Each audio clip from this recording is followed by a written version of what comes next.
أشهد أن محمد رسول الله۔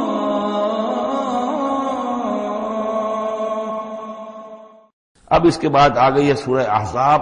8 سورتیں مکی اب ختم ہو گئی، سورۃ الفرقان، سورۃ الشعراء، سورۃ النمل، سورۃ القصص، پھر سورۃ العنکبوت، سورۃ الروم، سورۃ لقمان اور سورۃ السجدہ۔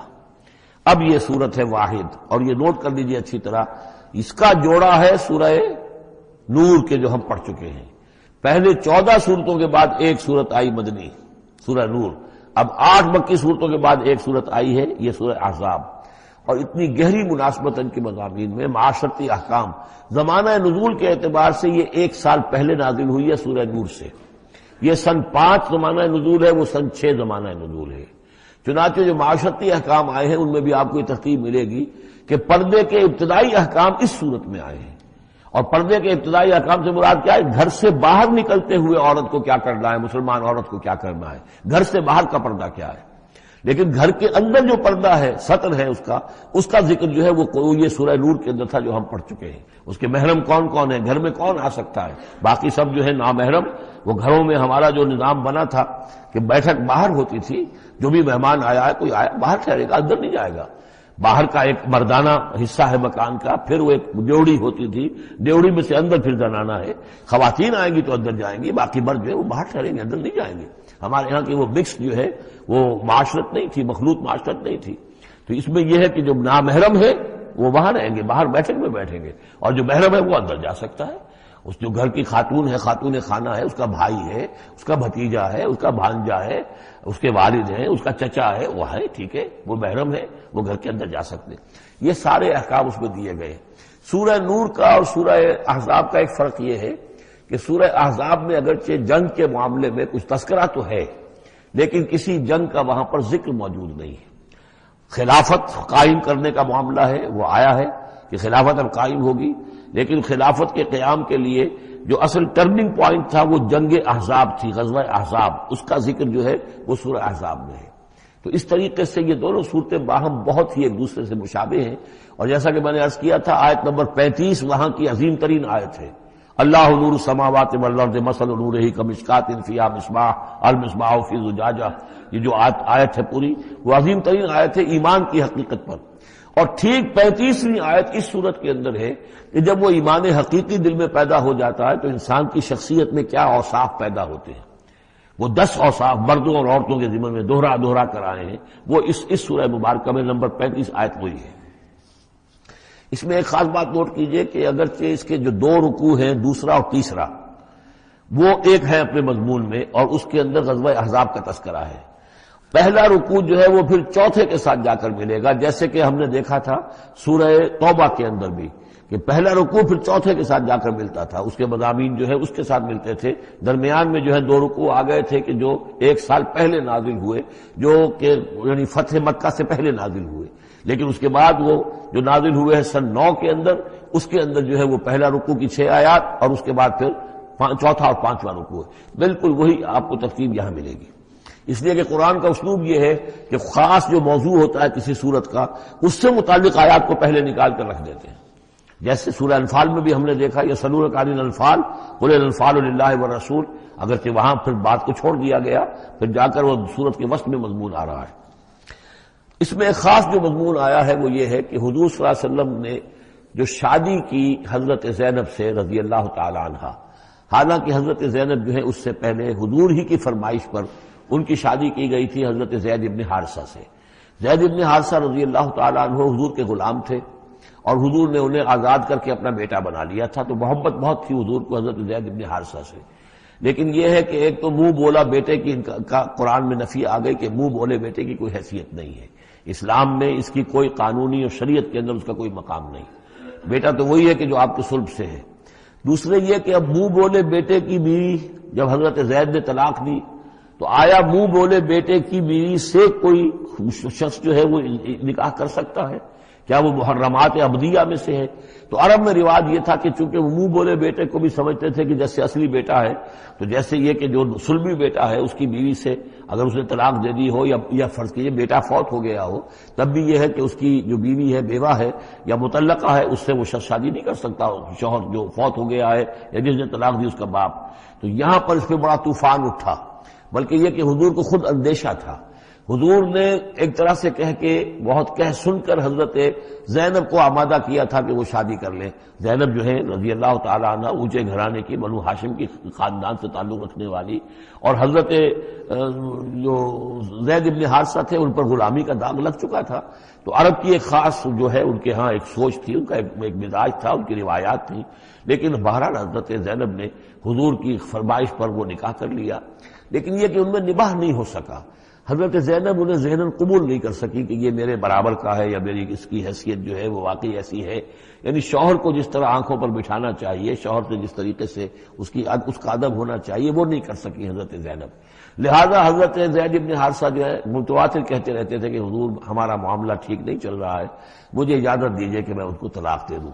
حضور روکتے تھے کہ ایک تو میں نے اس کو کہہ سن کر شادی کروائی، وہ تو اس کے لیے آمادہ بھی نہیں تھی، نہ گھر والے آمادہ تھے، لیکن میرے کہنے سے شادی کر لی انہوں نے۔ اب یہ طلاق دیں گے تو طلاق کا داغ لگے گا ان کے اوپر اور صدمہ ہوگا، تو حضور روکتے رہے۔ لیکن شاید یہ بھی دل میں آپ کے خیال تھا کہ اگر خدا نہ خواستہ زید نے طلاق دے ہی دی تو پھر زینب کی دل جوئی اس کے بغیر ممکن نہیں ہوگی کہ میں خود پھر ان سے شادی کروں، لیکن میں کیسے شادی کروں گا جبکہ میں نے تو زید کو اپنا منہ بولا بیٹا بھی کہا تھا۔ تو اس حوالے سے تو سکینڈل بن جائے گا، اور پورے لوگ جو ہیں دشمن تو موجود ہیں، مارے آستین منافقین بھی موجود تھے، وہ اس کو ایک ایشو بنا لیں گے میرے خلاف۔ یہ ہے پس منظر جو پہلے رکوع میں آ رہا ہے۔ یا ایھا النبی اتق اللہ، اے نبی اللہ کا تقوی اختیار کیجئے، ولا تطع الکافرین والمنافقین، اور کافروں اور منافقوں کی باتیں نہ مانیے۔ میں آپ کو اطاعت امر صرف حکم دینے کو نہیں کہتے بلکہ مشورے کو بھی کہتے ہیں، اور اطاعت صرف کسی کا حکم ماننے کو نہیں کہتے، کسی کی بات کو وزن دینا، توجہ سے سننا، یہ بھی اس میں شامل ہے۔ وَلَا تُطِعِ الْكَافِرِينَ وَالْمُنَافِقِينَ، آپ ان کافروں اور منافقین کی بات کا دھیان نہ کریں۔ ان اللہ کان علیما حکیما، یقیناً اللہ تعالی علیم ہے اور حکیم ہے۔ وَاتَّبِعْ مَا يُوحَىٰ إِلَيْكَ مِن رَّبِّكَ، اور پیروی کیجئے اس کی کہ جو آپ کی طرف، آپ کے رب کی طرف سے وحی کی جا رہی ہے۔ ان اللہ کان بما تعملون خبیرا، اور جو کچھ تم کرتے ہو اللہ اس سے واقف ہے۔ وتوکل علی اللہ، اور اللہ پر توکل کیجئے۔ وکفی باللہ وکیلا، اور اللہ ہے کافی ہے آپ کے توکل کے لیے، آپ کے لیے سہارا۔ یعنی یہ کہ آپ لوگوں کی جو پروپیگنڈا ہوگا اس کا اندیشہ ہے آپ کو، اس کا بالکل دھیان نہ کیجئے۔ ما جعل اللہ للرجل من قلبین فی جوفہ، اللہ تعالیٰ نے کسی انسان کے دل میں دو دل نہیں رکھے، کسی کے سینے میں، کسی کے پیٹ میں۔ یہاں پہ جوف جو ہے خالی جگہ کو کہتے ہیں، تو سینے کے اندر، کیونکہ یہ کیویٹی کہلاتی ہے، چیسٹ کیویٹی، اور پھر دوسری جو ہے ایبڈومینل کیویٹی ہے، تو اس میں دو دل نہیں رکھے ہیں، مگر دل ایک ہی ہوتا ہے۔ اسی طریقے سے گویا کہ بات کہی جا رہی ہے، کہنے کو تو ہم کہہ دیتے ہیں کہ دل جو ہے اور ہمارے دل یکجا ہو گئے ہیں، دل سے دل مل گیا، رہتا تو دل ہی رہتا، ایک ہی رہتا ہے انسان کا اپنا دل۔ لیکن اسی طریقے سے کسی شخص کی دو مائیں نہیں ہوتی، ماں تو وہی ہوتی ہے جس نے اس کو جنا ہے، اور کسی شخص کا بیٹا جو ہے، بیٹا وہی ہوتا ہے جو اس کی صلب سے پیدا ہوا ہو۔ باقی یہ ہے کہ منہ بولا بیٹا جو وہ بیٹا نہیں بن جاتا۔ وما جعل ازواجکم اللائے، اور نہیں اللہ نے بنایا ہے تمہاری ان بیویوں کو، اللائے تظاہرون منہن، کہ جن سے تم زہار کر بیٹھتے ہو۔ یا زہار کا مضمون سورہ مجادلہ میں آئے گا۔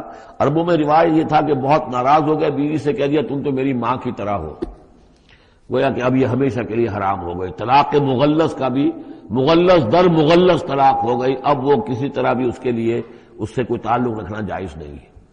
تو یہ زہار جو ہے ماں بنا دیا، کہہ دیا کہ ماں بن گئی تو گویا کہ ماں بن گئی، لیکن اللہ تعالیٰ کے ہاں وہ ماں نہیں بنتی، ماں تو وہی ہے، جیسے کہ فرمایا وما جعل ازواجکم اللائے تظاہرون منہ امہاتہم، جن سے تم زہار کر بیٹھتے ہو، جنہیں تم یہ کہتے ہو کہ تم میری ماں کے مانند یا ماں کی پیٹھ کے مانند ہو میرے لیے، تو وہ اللہ تمہاری مائیں نہیں بن جاتی۔ وما جعل ادعیاءکم ابناءکم، نہ تمہارے منہ بولو بیٹوں کو اللہ تعالیٰ نے بیٹا بنایا ہے۔ ذالکم قولکم بافواہکم، یہ تو تمہاری منہ کی باتیں ہیں، منہ سے تم نے وہ جملہ کہہ دیا، تم تو میری ماں کی مانند ہو یا ماں کی پیٹھ کے مانند ہو، اور اسی طریقے سے کہہ دیا تم میرے بیٹے ہو، بیٹا تو وہی ہوگا۔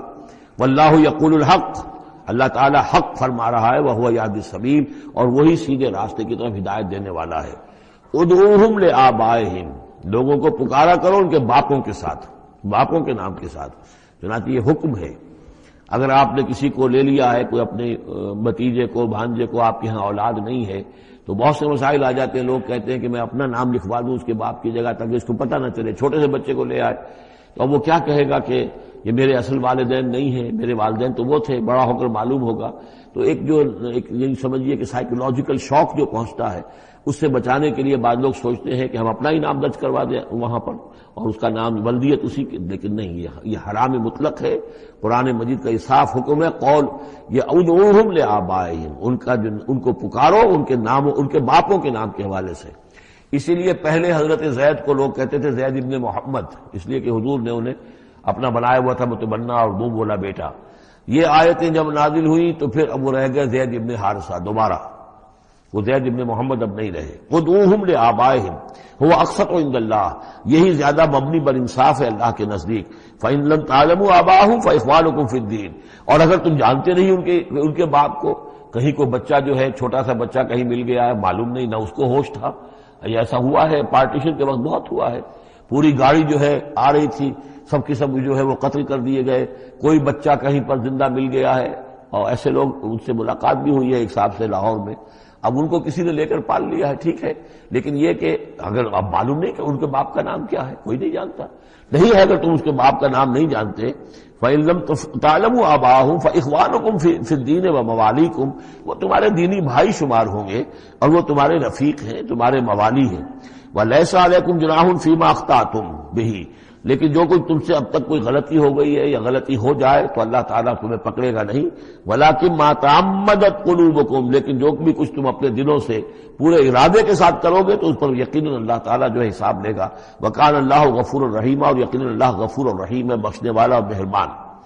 النبی اولیٰ بالمؤمنین من انفسہم، یقیناً نبی جو ہے اہل ایمان کے لیے ان کی اپنی جانوں سے زیادہ محبوب ہونا چاہیے، زیادہ جو ہے حقدار ہے کہ وہ اپنی جانوں سے زیادہ حضور کی جان کی فکر کریں، حضور کی جان سے محبت رکھیں۔ وَأَزْوَاجُهُ أُمَّهَاتُهُمْ، اس میں یہ ہے کہ یہاں پر یوں سمجھیے کہ گویا کہ محذوف یہ ہے کہ وَهُوَ أَبٌ لَهُمْ، یعنی حضور جو ہے رسول جو ہے وہ ان کے لیے بمنزلہ باپ ہے۔ اس کے لیے ایک حدیث بھی موجود ہے کہ میرا مقام تم سب کے والد کی حیثیت سے، جیسے کہ فرمایا گیا ازواجہ امہاتہم، ابھی آ رہا ہے کہ اس کی جو بیویاں ہیں نبی کی وہ تمام مسلمانوں کی مائیں ہیں، اسی لیے ہم ام المومنین حضرت عائشہ، ام المومنین حضرت خدیجہ الکبریٰ، ام المومنین حضرت صفیہ، تو یہ تمام جو ہے صفیہ ہیں، تو یہ سب کی سب جو ہے ام المومنین ہیں۔ تو النبی اولیٰ بالمومنین من انفسہم وہو اب لہم، ان کے لیے باپ کے درجے میں ہے، بلکہ یہ کہ یہ بعض جو ابتدائی قاری تھے وہ تو اس کے ساتھ پڑھتے بھی تھے اس کو۔ وازواجہ امہاتہم، اور اس کی بیویاں جو ہے وہ ان کی ماؤں کا درجہ رکھتی ہے۔ وَأُولُو الْأَرْحَامِ بَعْضُهُمْ أَوْلَىٰ بِبَعْضٍ فِي کتاب اللہ، باقی یہ ہے کہ جو رحمی رشتے ہیں، جو سگے بہن بھائی ہیں، رحمی جن کے رشتے ہیں، وہ اللہ کی کتاب میں، شریعت میں وہ ایک دوسرے سے قریب تر ہیں۔ یہ الفاظ آ چکے ہیں سورہ انفال کی بھی آخری آیت کہ یہ اپنے بھائیوں کے ساتھ جو بھی بھلا سلوک کرو۔ انصاری اور مہاجر بھائی بن گئے تھے، انہوں نے اپنی زندگی میں اپنے گھر تقسیم کر دیے یا اپنی دکانیں تقسیم کر دی، وہ ٹھیک ہے، زندگی میں جو بھی تم چاہو، الا ان تفعلوا الی اولیاءکم، تم اپنے بندوں کے ساتھ جو خیر بھی کرنا چاہو اپنے بھائیوں اور دوستوں کے ساتھ کرو، لیکن وراثت میں ظاہر بات ہے منہ بولے بھائی کا کوئی حصہ نہیں، منہ بولا بیٹے کا کوئی حصہ نہیں۔ اور وہ جو بنا دیے گئے تھے انصاری اور مہاجر آپس میں بھائی وہ بھائی چارہ جو ہے وہ بھی وراثت کے اندر نہیں چلے گا، وراثت جو ہے وہ تو جو اصل رحمی رشتے ہیں انہی میں ہے۔ وَأُولُو الْأَرْحَامِ بَعْضُهُمْ أَوْلَىٰ بِبَعْضٍ فِي کتاب اللہ مِنَ الْمُؤْمِنِينَ وَالْمُهَاجِرِينَ، اہل ایمان اور مہاجرین ان سب کا معاملہ یہی ہے۔ إِلَّا أَن تَفْعَلُوا إِلَىٰ أَوْلِيَائِكُمْ مَعْرُوفًا، ہاں تم اپنے دوستوں کے ساتھ کوئی نیک سلوک کرو، بھلائی کرو، ان کو کچھ اپنے زندگی کے اندر تم اگر کچھ ہبہ کرنا چاہتے ہو ہبہ کر سکتے ہو، یہ سارے کام ہو سکتے ہیں، لیکن قانون اور شریعت اور وراثت اس میں ان کا کوئی حصہ نہیں۔ کان ذالک فی الکتاب مستورا، یہ تمام چیزیں جو ہے کتاب میں پہلے سے لکھی ہوئی ہیں، اس لیے بھی کہ یہ چیزیں جو آ چکی ہیں اول تو یہ کہ تورات میں بھی ہوں گی، لیکن سورہ نساء میں بھی یہ باتیں آ چکی ہیں، اسی طریقے سے سورہ انفال میں بھی آ چکی ہے۔ وَإِذْ أَخَذْنَا مِنَ النَّبِيِّينَ مِيثَاقَهُمْ، اور ذرا یاد کرو جب کہ ہم نے لیا تھا انبیاء سے ایک میثاق، یہ آل عمران میں ہم پڑھ چکے ہیں، 81 اور 82 نمبر 81 82 آیات ہیں یہ، اس میں ہم نے میثاق لیا تھا، میثاق النبیین ومن کا ومن نوح، آپ سے بھی لیا تھا اور نوح سے بھی لیا تھا، وابراہیم وموسیٰ وعیسیٰ ابن مریم، اور ابراہیم سے اور موسیٰ سے اور عیسیٰ ابن مریم سے، واخذنا منہم میثاقا غلیظا، اور ان سب سے ہم نے بڑا گہرا قول و قرار لیا تھا، میثاق لیا تھا۔ یہ ذکر ہو چکا ہے سورہ آل عمران میں۔ اور یہاں بھی نوٹ کیجئے، اگر ہم یہ نہ مانیں کہ یہ ارواح کا معاملہ ایک علیحدہ وجود ہے اور یہ پہلے پیدا کر دیے گئے تھے، تو میثاق کب لیا گیا؟ ان سب کو کیسے جمع کیا گیا؟ وہ تو ایک میثاق الست جو ہے تمام ارواح سے لیا گیا، الست بربکم۔ پھر ان میں سے جو وہ تھے جنہیں نبوت ملنے والی تھی، روح محمدی بھی موجود تھی اور روح ابراہیم بھی تھی، روح عیسیٰ بھی تھی، یہ ساری ارواح تھی، ان سے پھر ایک ایڈیشنل جو میثاق لیا گیا۔ وہ ظاہر بات ہے کہ جب تک کہ آپ روحانی وجود کا علیحدہ سے ہونا اس کو تسلیم نہیں کرتے، تو قرآن مجید کے سارے مضامین جو ہیں پھر کہیں گے استعارہ ہے، تو استعارہ رہ جائے گا، پھر کوئی حقیقت ثابت نہیں رہے گی۔ لِيَسْأَلَ الصَّادِقِينَ عَنْ صِدْقِهِمْ، تاکہ اللہ تعالیٰ پوچھ لے سچوں سے ان کے سچ کے بارے میں، اور گویا کہ آگے محذوف ہے وَالْكَاذِبِينَ مِنْ كِذْبِهِمْ، اور جو جھوٹے ہیں ان سے ان کے جھوٹ کے بارے میں سوال کر لے، تاکہ اللہ تعالیٰ پوری طرح پوچھ گچھ کر لے سچوں سے ان کے سچ کے بارے میں۔ وَعَدَّ لِلْكَافِرِينَ عَذَابًا أَلِيمًا، اور یقیناً اس نے کافروں کے لیے ایک بہت دردناک عذاب تیار کیا ہوا ہے۔ یہ پہلا رکوع یہاں پر ختم ہو گیا، یہ 8 آیات کا ہے۔ اس کے بعد اب یہ مضمون چلے گا 2 رکوعوں کے بعد چل کر، دوسرے تیسرے کے بعد چوتھے رکوع کے ساتھ۔ ابھی یہ صرف اس کی تمہید ہے کہ اے نبی آپ ان کافروں کا اور منافقین کا کوئی اسکینڈل بن جائے گا، کوئی یہ ہو جائے گا، کوئی وہ ہو جائے گا، اس کو اپنے ذہن سے بالکل نکال دیجئے، جو اللہ کا حکم ہے اس کے اوپر عمل کیجئے۔ آپ کے لیے وہ نکاح کرنے میں قطعاً کوئی قباحت نہیں ہے، اور اللہ تعالیٰ نے تو گویا کہ آپ کو حکم دے دیا، اس لیے کہ وہ آ جائے گا کہ ہم نے تو وہ شادی آپ کی کر دی ہے، ہمارے حکم سے یہ حضرت زینب کے ساتھ آپ کا نکاح جو ہے طے پا چکا ہے۔ اس کے بعد 2 رکوع جو ہے ان میں ذکر ہو رہا ہے غزوہ احزاب کا۔ ہمارے پاس چند منٹ ہے تو غزوہ احزاب کا جو تاریخی پس منظر ہے وہ میں بیان کر دیتا ہوں، باقی اس سے آگے ہم پڑھیں گے انشاءاللہ تعالی کل۔ یہ غزوہ ہوا ہے سن 5 میں، اور اس کے لیے جو ہے بڑا اہتمام ہوا ہے۔ سب سے پہلے تو یہ کہ بنو نذیر جو نکال دیے گئے تھے مدینے سے، اور وہ پھر جا کر خیبر وغیرہ میں آباد ہو گئے تھے، اب انہیں مدینے کی یاد آتی تھی، انہیں ستاتی تھی یاد مدینے کی، وہ واپس آنا چاہتے تھے، وہ چاہتے تھے کہ مسلمانوں سے انتقام لے۔ تو انہوں نے پھر یہ ہے، اور اس میں خاص طور پر وہ ابو عامر راہب جس کا تذکرہ ہم پڑھ چکے ہیں سورہ توبہ کے اندر، انہوں نے جو ہے بڑی محنت کر کے ایک طرف قریش کو آمادہ کیا کہ وہ حملہ کریں، دوسری طرف یہ ہے کہ جو نجد کے قبائل تھے غطفان وغیرہ ان کو آمادہ کیا۔ تو یہ ایک گویا سمجھیے کہ متحدہ محاذ بن کر ایک گرینڈ آرمی جو ہے وہ آئی، 12,000 کی فوج، جو عرب میں یوں سمجھیے کہ یہ کوئی انہونی سی بات تھی کہ کوئی اتنی بھی قوت، وہ شمال سے بھی آئے، جنوب سے بھی آئے، اور مغرب سے بھی آئے، مشرق سے بھی آئے۔ اس کا نقشہ تو بعد میں جب ہم پڑھیں گے تو کھل جائے گا۔ اب انہوں نے آ کر گھیر لیا مدینے کو، محاصرہ کر کے پڑ گئے۔ اتنی بڑی فوج حضور کے پاس کل اس وقت جو تعداد بنتی تھی 3,000 کی تھی مدینے کے اندر، جن میں کہ منافقین بھی تھے، اور دوسری یہ کہ عقب میں وہ بنو قریظہ بھی موجود تھے، ایک قبیلہ بڑے طاقتور قبیلہ تھا، بڑا قبیلہ تھا، ان کی گڑھیاں تھیں، ان کے قلعے تھے، وہ موجود تھے۔ اب پیچھے وہ موجود ہیں، اندیشہ ہے کہ کہیں وہ غداری کریں، جیسے کہ اس سے پہلے بنو قینقاع نے کی یا بنو نذیر نے کی، اس وقت وہ غداری کریں گے، اور اس کی خبریں بھی مل گئی تھی کہ سلسلہ جنبانی ہو چکا ہے اور باہر سے وہ لشکر آ گیا ہے۔ 2 طرف مدینے کے حرات ہیں، چٹانیں ہیں لاوے کی، سیاہ پتھر ہیں اور چکنے ہیں، ان کے اوپر نہ اونٹ چل سکتا ہے اور نہ گھوڑا دوڑ سکتا ہے۔ تو وہ جو حرات ہیں مدینے کے 2 طرف، وہ تو گویا کہ ایک اللہ تعالیٰ کی طرف سے ایک نیچرل پروٹیکشن جو ہے مدینے کو ملی ہوئی ہے۔ اب 2 طرف جو رہ گئے تو اس میں پیچھے تھے یہ عقب میں جو ہے یہ بنو قریظہ کی گڑھیاں تھیں، اور سامنے کا علاقہ تھا کہ جہاں سے لشکر آ کر جو ہے انہوں نے جو حملہ کرنا تھا۔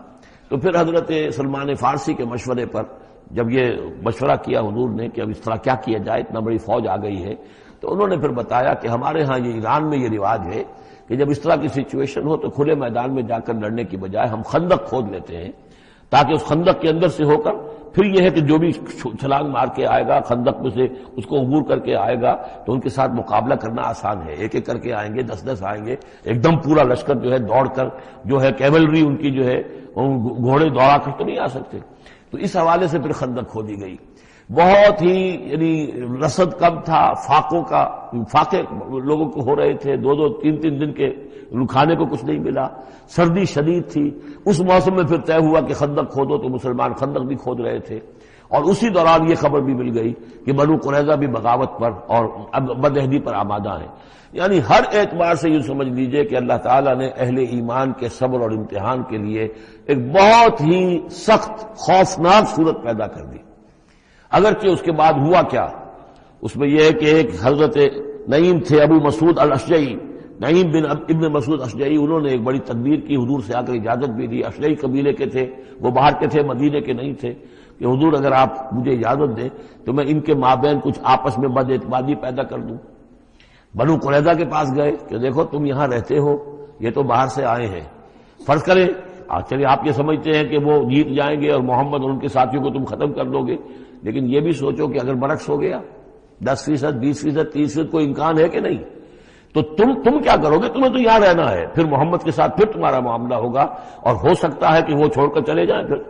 تو تم ایسے کرو کہ ان سے مانگو کہ کچھ لوگ ہاسٹیجز تمہیں دیں اپنے، تاکہ ان کو یقین یہ رہے، تمہیں یقین رہے کہ وہ اپنے وعدے سے پھریں گے نہیں، جو بھی وعدہ انہوں نے کیا ہے تمہارے ساتھ مدد کرنے کا، اور تمہارا جو اندر سے تم مسلمانوں پر حملہ کرو گے تو جو کچھ بھی ان کے وعدے وہ پورے کریں گے۔ انہوں نے کہا بات تو ٹھیک ہے، یہ نعیم جو کہہ رہا ہے یہ بات صحیح ہے۔ تو انہوں نے وہ مطالبہ کیا ان سے، قریش سے، اور وہ جو لشکر باہر پڑے ہوئے تھے 12,000 کے، کہ آپ اپنے کچھ آدمی ہمارے پاس بھیجیے تاکہ ہمیں اعتماد رہے، ہمارے پاس وہ رہیں گے ہاسٹیجز کی حیثیت سے، کہ ہمیں یقین رہے کہ آپ اپنی بات پوری کریں گے۔ ادھر سے جا کے ان سے کہا کہ وہ تم ان کے اوپر کیسے اعتماد کر رہے، وہ تو تمہارے اوپر اعتماد ہی نہیں کرتے، تم سے آدمی مانگ رہے ہیں۔ اور اس طریقے سے ان کے مابین جو ہے وہ ایک فرکشن پیدا کر دی، بد اعتمادی پیدا کر دی۔ ایک تو یہ تدبیر ہوئی، دوسرے یہ کہ سب سارے امتحان پورا ہو گیا اور دودھ کا دودھ پانی کا پانی جدا ہو گیا، اہل ایمان بھی ثابت ہو گئے، ثابت قدم یہ لوگ ہیں، اور منافقین کا بھی جو خب سے باطن تھا ان کی زبانوں پر آ گیا، اور معلوم ہو گیا کہ ان کے دلوں کے اندر نفاق ہے۔ پھر اللہ تعالیٰ نے ایک تیز آندھی بھیجی، وہ آندھی ایسی آئی، جھکڑ ایسا آیا کہ وہ لشکر جو تھا اس کے خیمے اڑ گئے، جہاں دیگیں چڑھی ہوئی تھی چولہوں کے اوپر آگ لگ گئی، اور اس سے ایک افراتفری پیدا ہوئی، جس کے نتیجے میں وہ لشکر انہوں نے وہاں سے کیمپ اٹھایا اور چلے گئے۔ باقاعدہ کوئی بڑی لڑائی کی کوئی شکل پیدا ہی نہیں ہوئی، لیکن اللہ نے بس امتحان جو ہے ایک شدید مسلمانوں کا لے لیا۔ یا ایھا الذین آمنوا اذکروا نعمت اللہ علیکم اذ جاءتکم جنود علیہم ریحا وجنودا لم تروها وکان اللہ بما تعملون بصیرا۔ صدق اللہ العظیم۔ رب اشرح لی صدری ویسر لی امری واحلل عقدۃ من لسانی یفقهوا قولی۔ اللهم ربنا الہمنا رشدنا واعذنا من شرور انفسنا۔ اللهم ارنا الحق حقا وارزقنا اتباعه وارنا الباطل باطلا وارزقنا اجتنابه۔ اللهم وفقنا لما تحب وترضى۔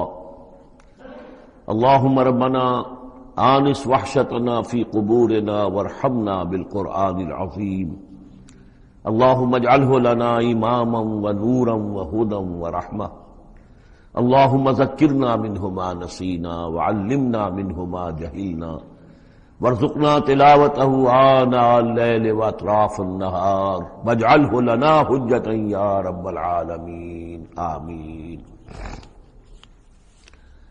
سورہ احزاب کے پہلے رکوع کا ہم ترجمہ کر چکے ہیں، اور میں بتا چکا ہوں آپ کو کہ اس کا جو مضامین کا سلسلہ ہے وہ اب چوتھے رکوع کے ساتھ جڑے گا۔ درمیان میں جو 2 رکوع آئے ہیں، دوسرا اور تیسرا، یہ دونوں غزوہ احزاب کے ضمن میں ہیں۔ غزوہ احزاب کا بھی جو کچھ مختصر سا تاریخی پس منظر اور اس کے حالات میں آپ کو بتا چکا ہوں کہ اللہ تعالیٰ نے ایسی سچویشن پیدا فرما دی کہ جس میں مسلمانوں کے لیے شدید ترین اور سخت ترین امتحان ہو گیا۔ جو میرا اپنا اندازہ ہے واللہ عالم، ذاتی اعتبار سے جس قدر شدید معاملہ حضور کے ساتھ ہوا ہے طائف میں، ذاتی اعتبار سے ظاہر بات ہے کہ وہاں شخصاً آپ پر ہوئی زیادتی جو ہوئی ہے، اور ایک بہت بڑا امتحان اجتماعی سطح پر مسلمانوں کے لیے اسی شدت کا امتحان اور اسی درجے کی آزمائش جو ہے وہ غزوہ احزاب کے موقع پر آئی ہے۔ 12,000 کا لشکر آ کر مدینے کو گھیر کر پڑ گیا ہے، اور یہ کہ مدینے میں نہ صرف یہ کہ کل نفری 3,000 کی ہے جس میں منافقین بھی ہیں، پھر یہ کہ ان کی پشت پر وہ ایک قبیلہ جو ہے یہود کا بنو قریظہ، ابھی تک اس نے بدعہدی نہیں کی تھی لیکن اب پورا اندیشہ تھا کہ بدعہدی کرے گا، اور وہ چنانچہ اسی محاصرے کے دوران میں اس نے بدعہدی کی بھی، اور ان کی سلسلہ جنبانی ہو بھی گئی تھی باہر سے آنے والے جو حملہ آور تھے ان کے ساتھ۔ بہرحال اس صورتحال میں جبکہ رسد کی بہت کمی تھی، شدید قحط کی کیفیت تھی، شدید سردی کا موسم ہے، سردی میں ویسے بھی انسان کو غذا کی زیادہ ضرورت ہوتی ہے، اس حال میں پھر خندق کھودنی پڑی مسلمانوں کو۔ تو یوں سمجھیے کہ جو شدید ترین امتحان ہو سکتا تھا وہ اللہ نے لے لیا، جس کا نتیجہ کیا نکلا؟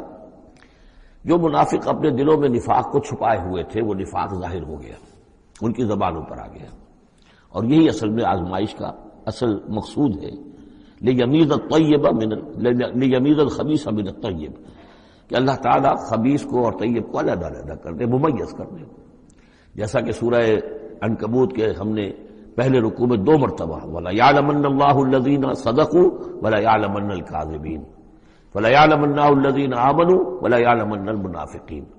اللہ تعالیٰ واضح کر دے گا، کھول کر رکھ دے گا کہ کون ہے سچے اور کون ہے جھوٹے، یعنی کون ہے حقیقتاً مومن اور کون ہے منافق۔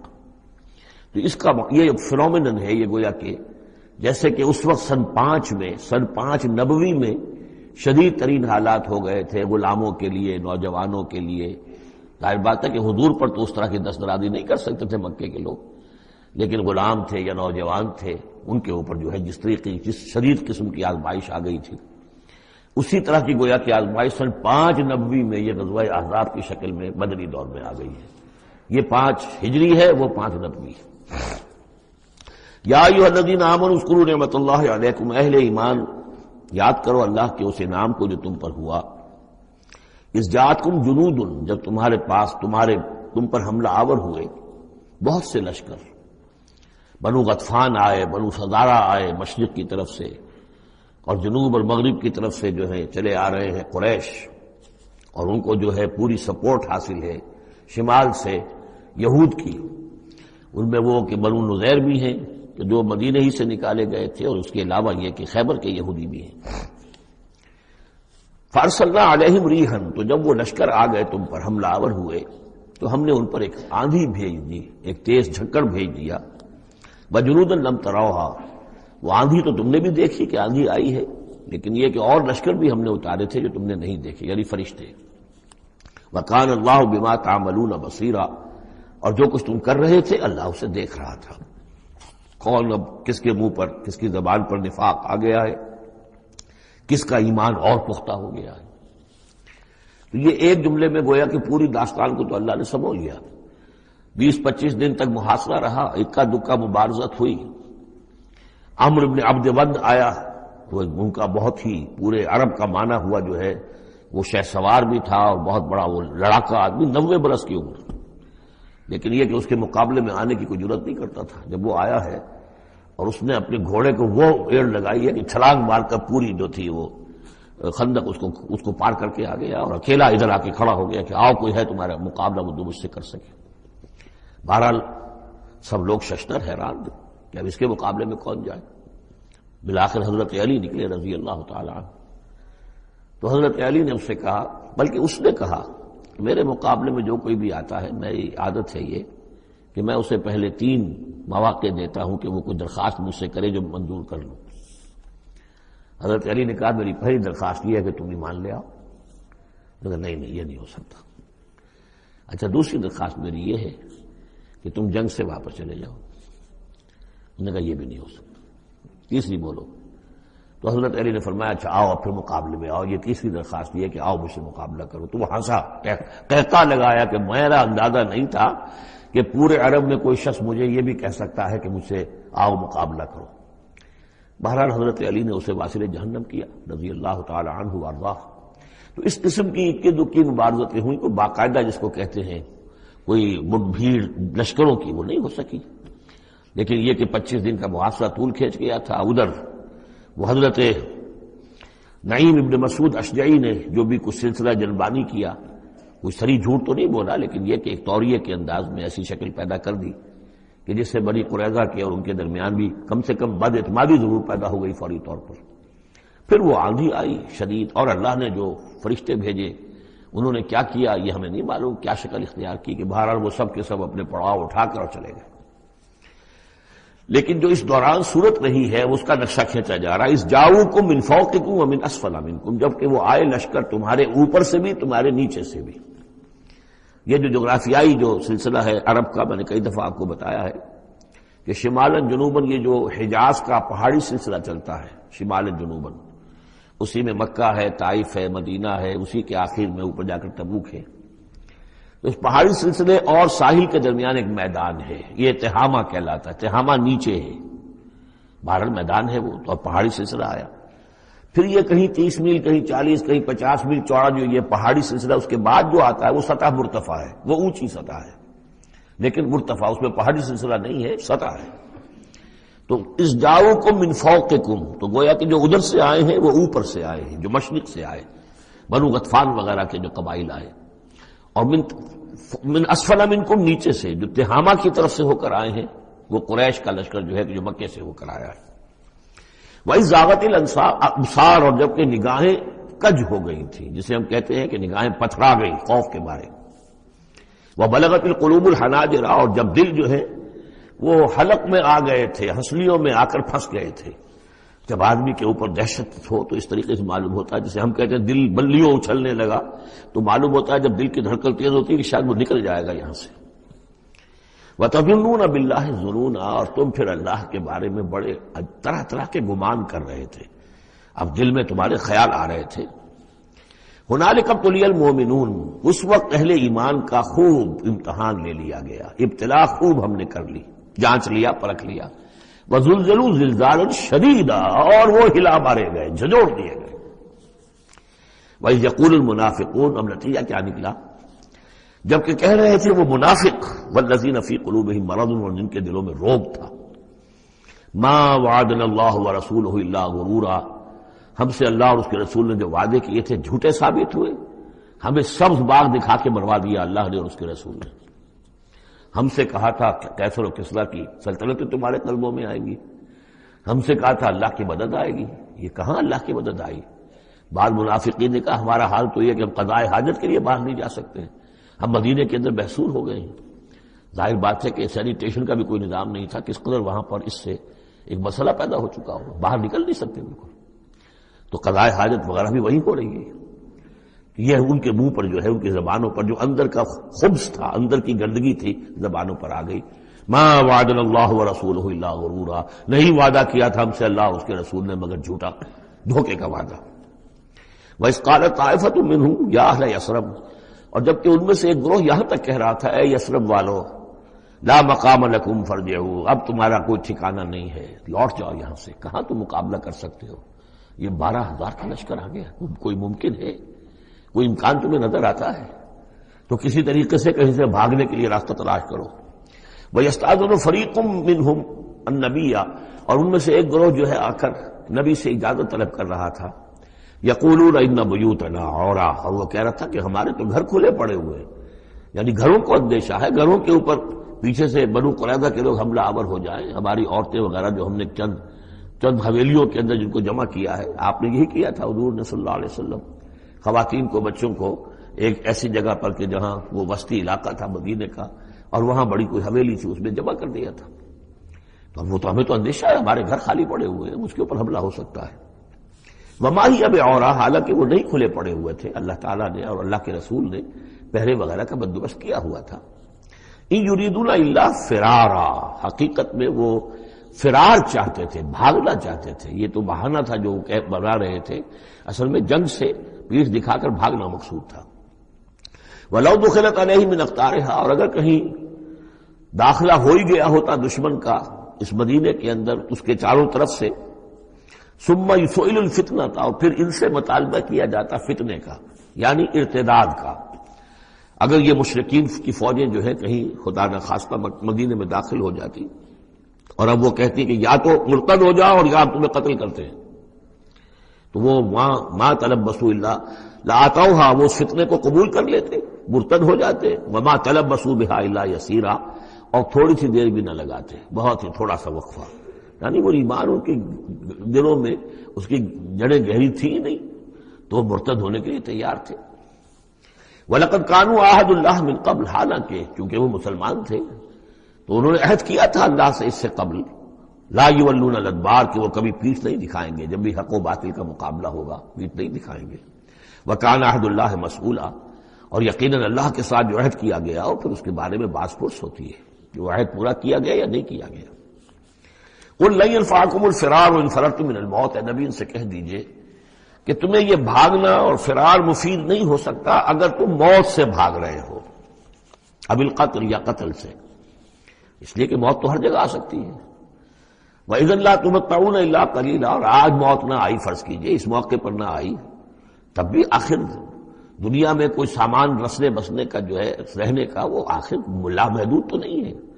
لا طلب ثم لا تمتعون الا قلیلا، نہیں تمہیں ساز و سامان ملے گا دنیا کی زندگی کا مگر تھوڑا سا، کچھ دن اور جی لو گے۔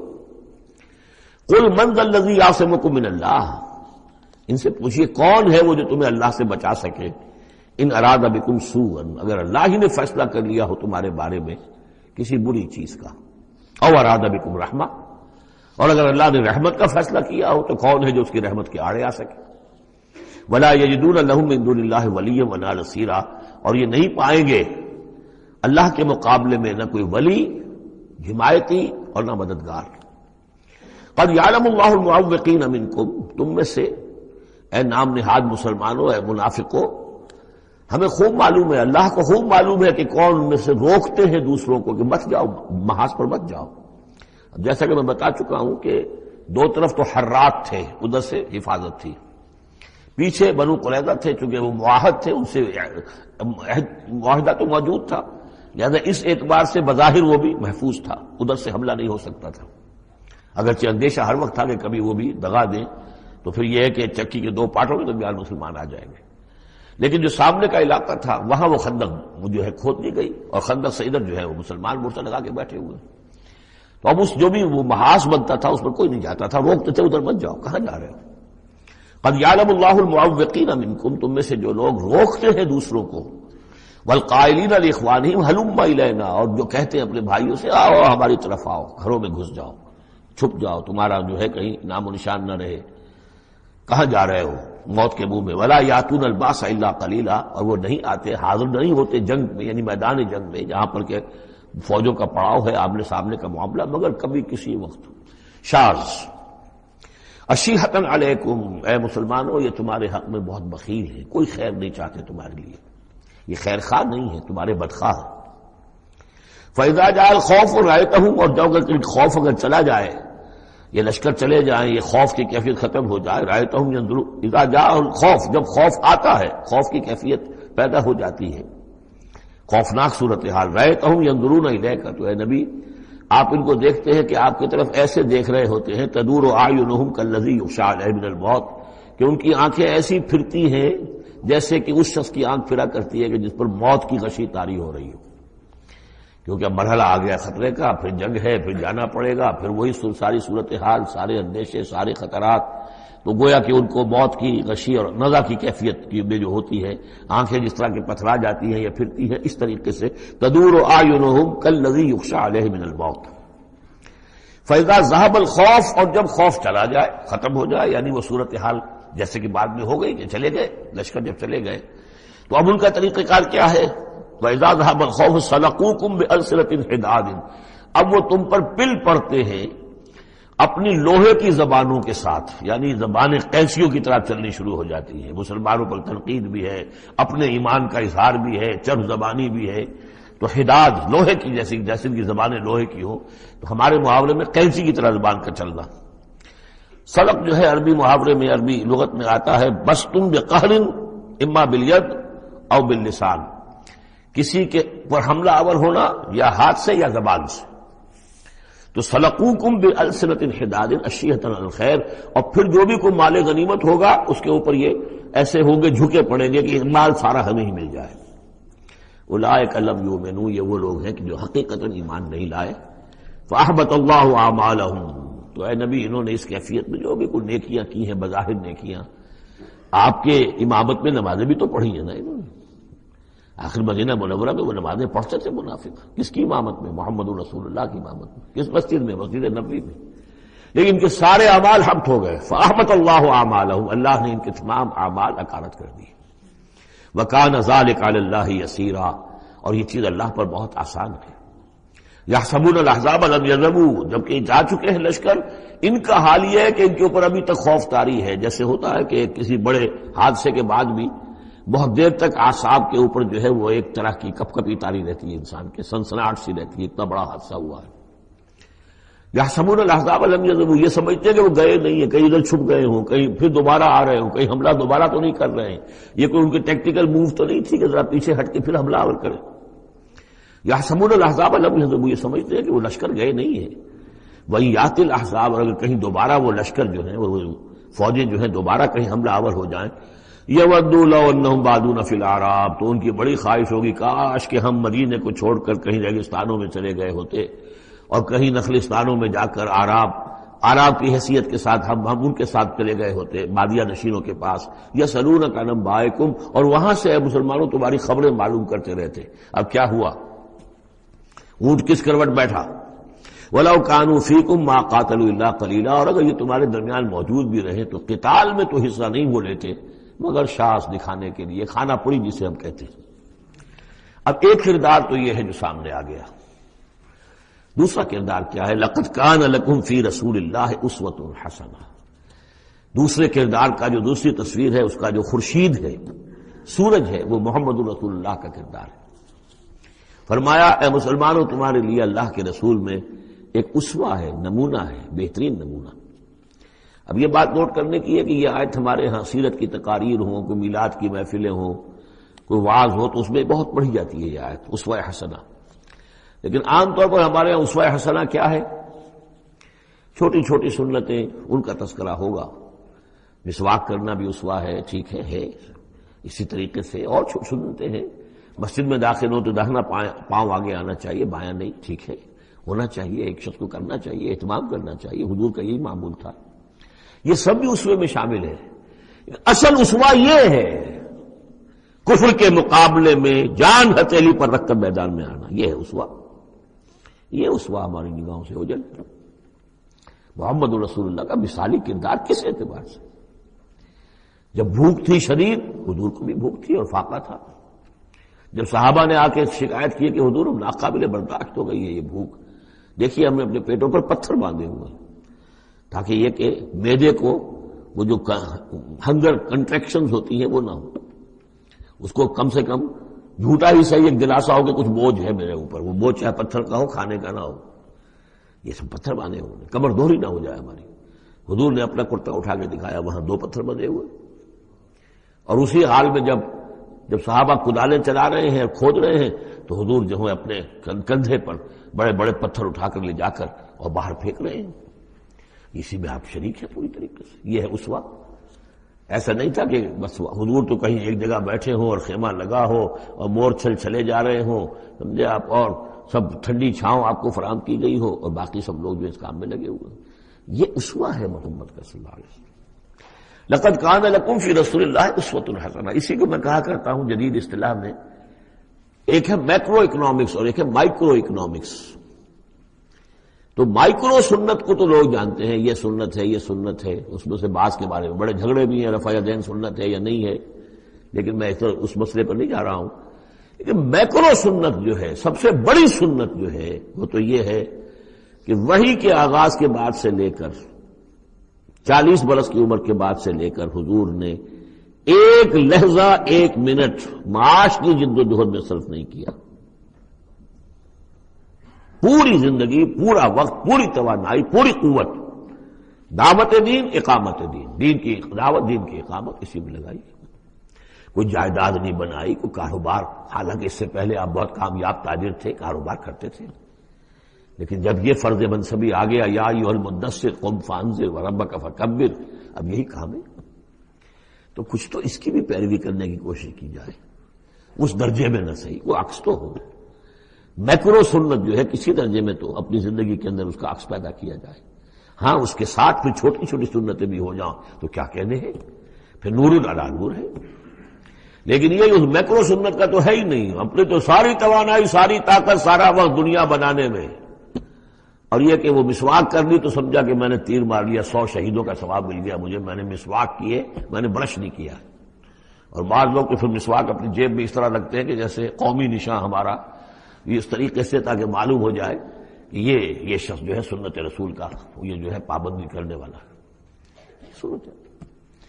تو لقد کان لکم فی رسول اللہ اسوۃ حسنۃ لمن کان یرجو اللہ والیوم الآخر. بڑی اہم آیت ہے یہ. اسوہ تو حضور کا اپنی جگہ پر مکمل ہے، کامل ہے، لیکن یہ کس کے لیے اسوہ ہے؟ جو یہ 2 شرطیں پوری کرے، 3 شرطیں. جو اللہ سے ملاقات کا امیدوار ہے، اللہ سے محبت کرتا ہے اور یوم آخر پر یقین رکھتا ہے، اور ذکر اللہ کثیرا، اور ذکر کرتا ہے اللہ کا کثرت کے ساتھ. یہ بالکل وہی بات ہے کہ قرآن مجید تو ہدایت ہے پوری نوع انسانی کے لیے، ہدی للناس، لیکن قرآن سے استفادے کی شرط ہے تقوی، ہدی للمتقین.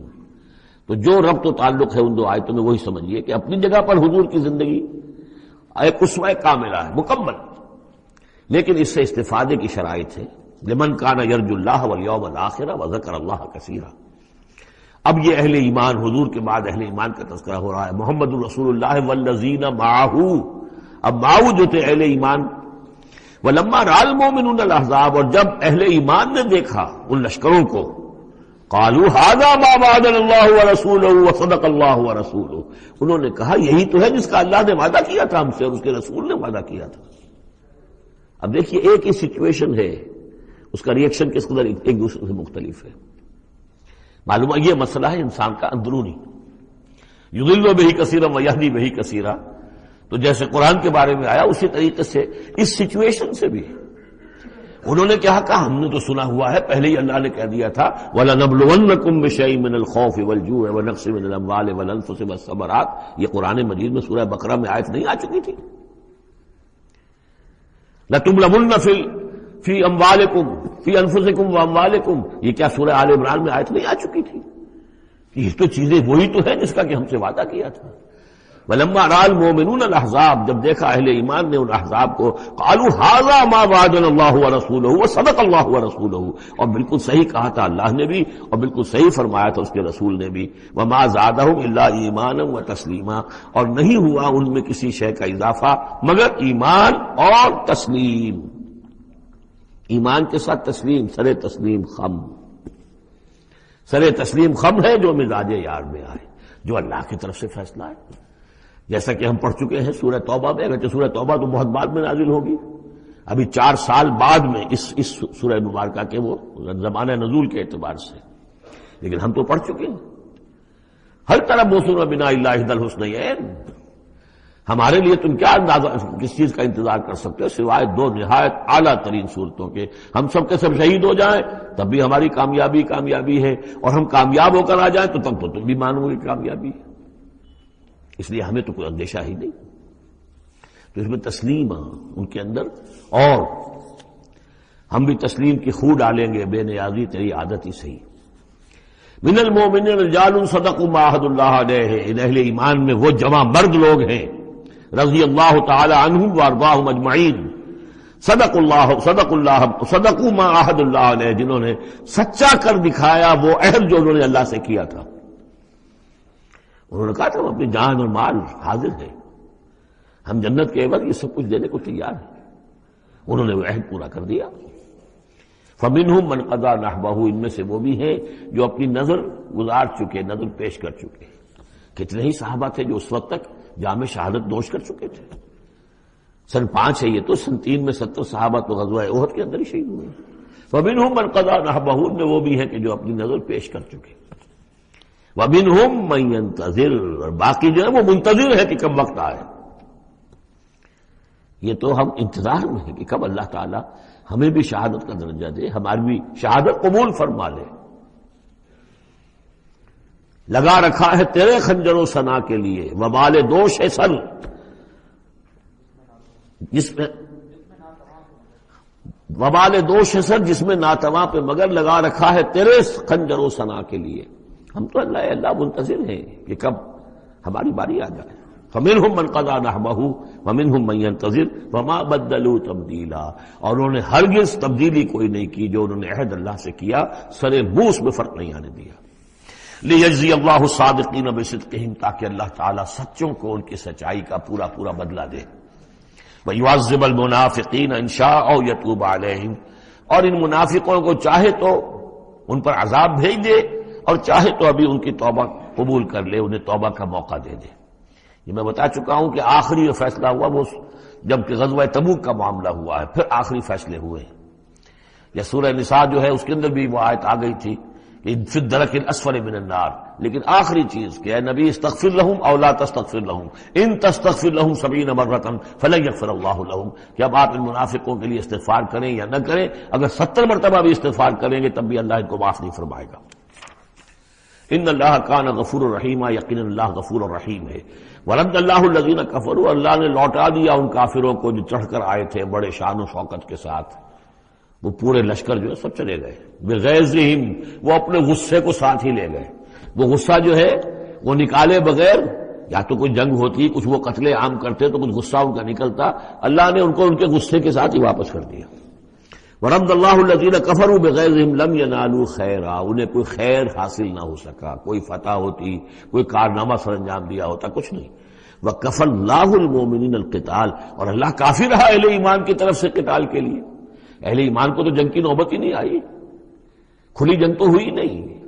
اللہ نے خود ہی آندھی بھیج کر اور جو بھی اپنی خفیہ تدابیر ہیں، جو بھی اپنی مدد تھی فرشتوں کے ذریعے سے، اللہ تعالیٰ نے گویا کہ اہل ایمان کو اس امتحان میں سے تو گزار دیا، باقی یہ کہ کوئی غضب نہیں پہنچنے دیا. وَكَانَ اللَّهُ قَوِيًّا عَزِيزًا، اور یقیناً اللہ تعالیٰ قوی اور عزیز ہے، زبردست ہے، قوت والا ہے. وَأَنزَلَ الَّذِينَ ظَاهَرُوهُمْ، اب یہ دوسرا ہے، اس کا جو ضمیمہ ہے غزوہ احزاب کا، وہ غزوہ بنی قریظہ ہے. روایات میں آتا ہے کہ حضور نے غزوہ جب یہ لشکر چلے گئے، غزوہ احزاب ختم ہو گیا تو آ کر واپس گھر آ کر اپنے ہتھیار وغیرہ اتارے، ذرا اتاری تو حضرت جبرائیل آئے کہ آپ نے ہتھیار اتار دی، ہم نے تو ابھی اتارے نہیں ہیں، ابھی بنو قریظہ کو کیفر کردار تک پہنچانا ہے. انہوں نے جو غداری کی اس موقع پر، اپنے عہد کو توڑا ہے، اس کی سزا انہیں دینی ہے. چنانچہ حضور نے حکم دیا کہ اب کوئی مسلمان جو ہے عصر کی نماز نہ پڑھے یا کوئی مغرب کی نماز نہ پڑھے، جو بھی کوئی وقت معین کیا، جب تک کہ وہ بنی قریظہ کے علاقے میں پہنچ نہ جائے. وہاں جا کر اب وہاں جا کے پھر ان کا گھیراؤ کیا گیا، محاصرہ ہوا. وہ محاصرہ بھی خاصا طویل ہوا، ان کا قلعہ بڑا مضبوط تھا، لیکن تنگ آ کر بالآخر انہوں نے ہتھیار ڈال دیے اور یہ کہا کہ سعد بن معاذ جو رئیس اوس تھے اور ان کے حلیف تھے، اوس کے قبیلے کے ساتھ ان کی پرانی جو ہے وہ حلیفی تعلقات تھے، حلیفانہ تعلقات، کل جو وہ فیصلہ کر دیں گے ہمیں منظور ہوگا.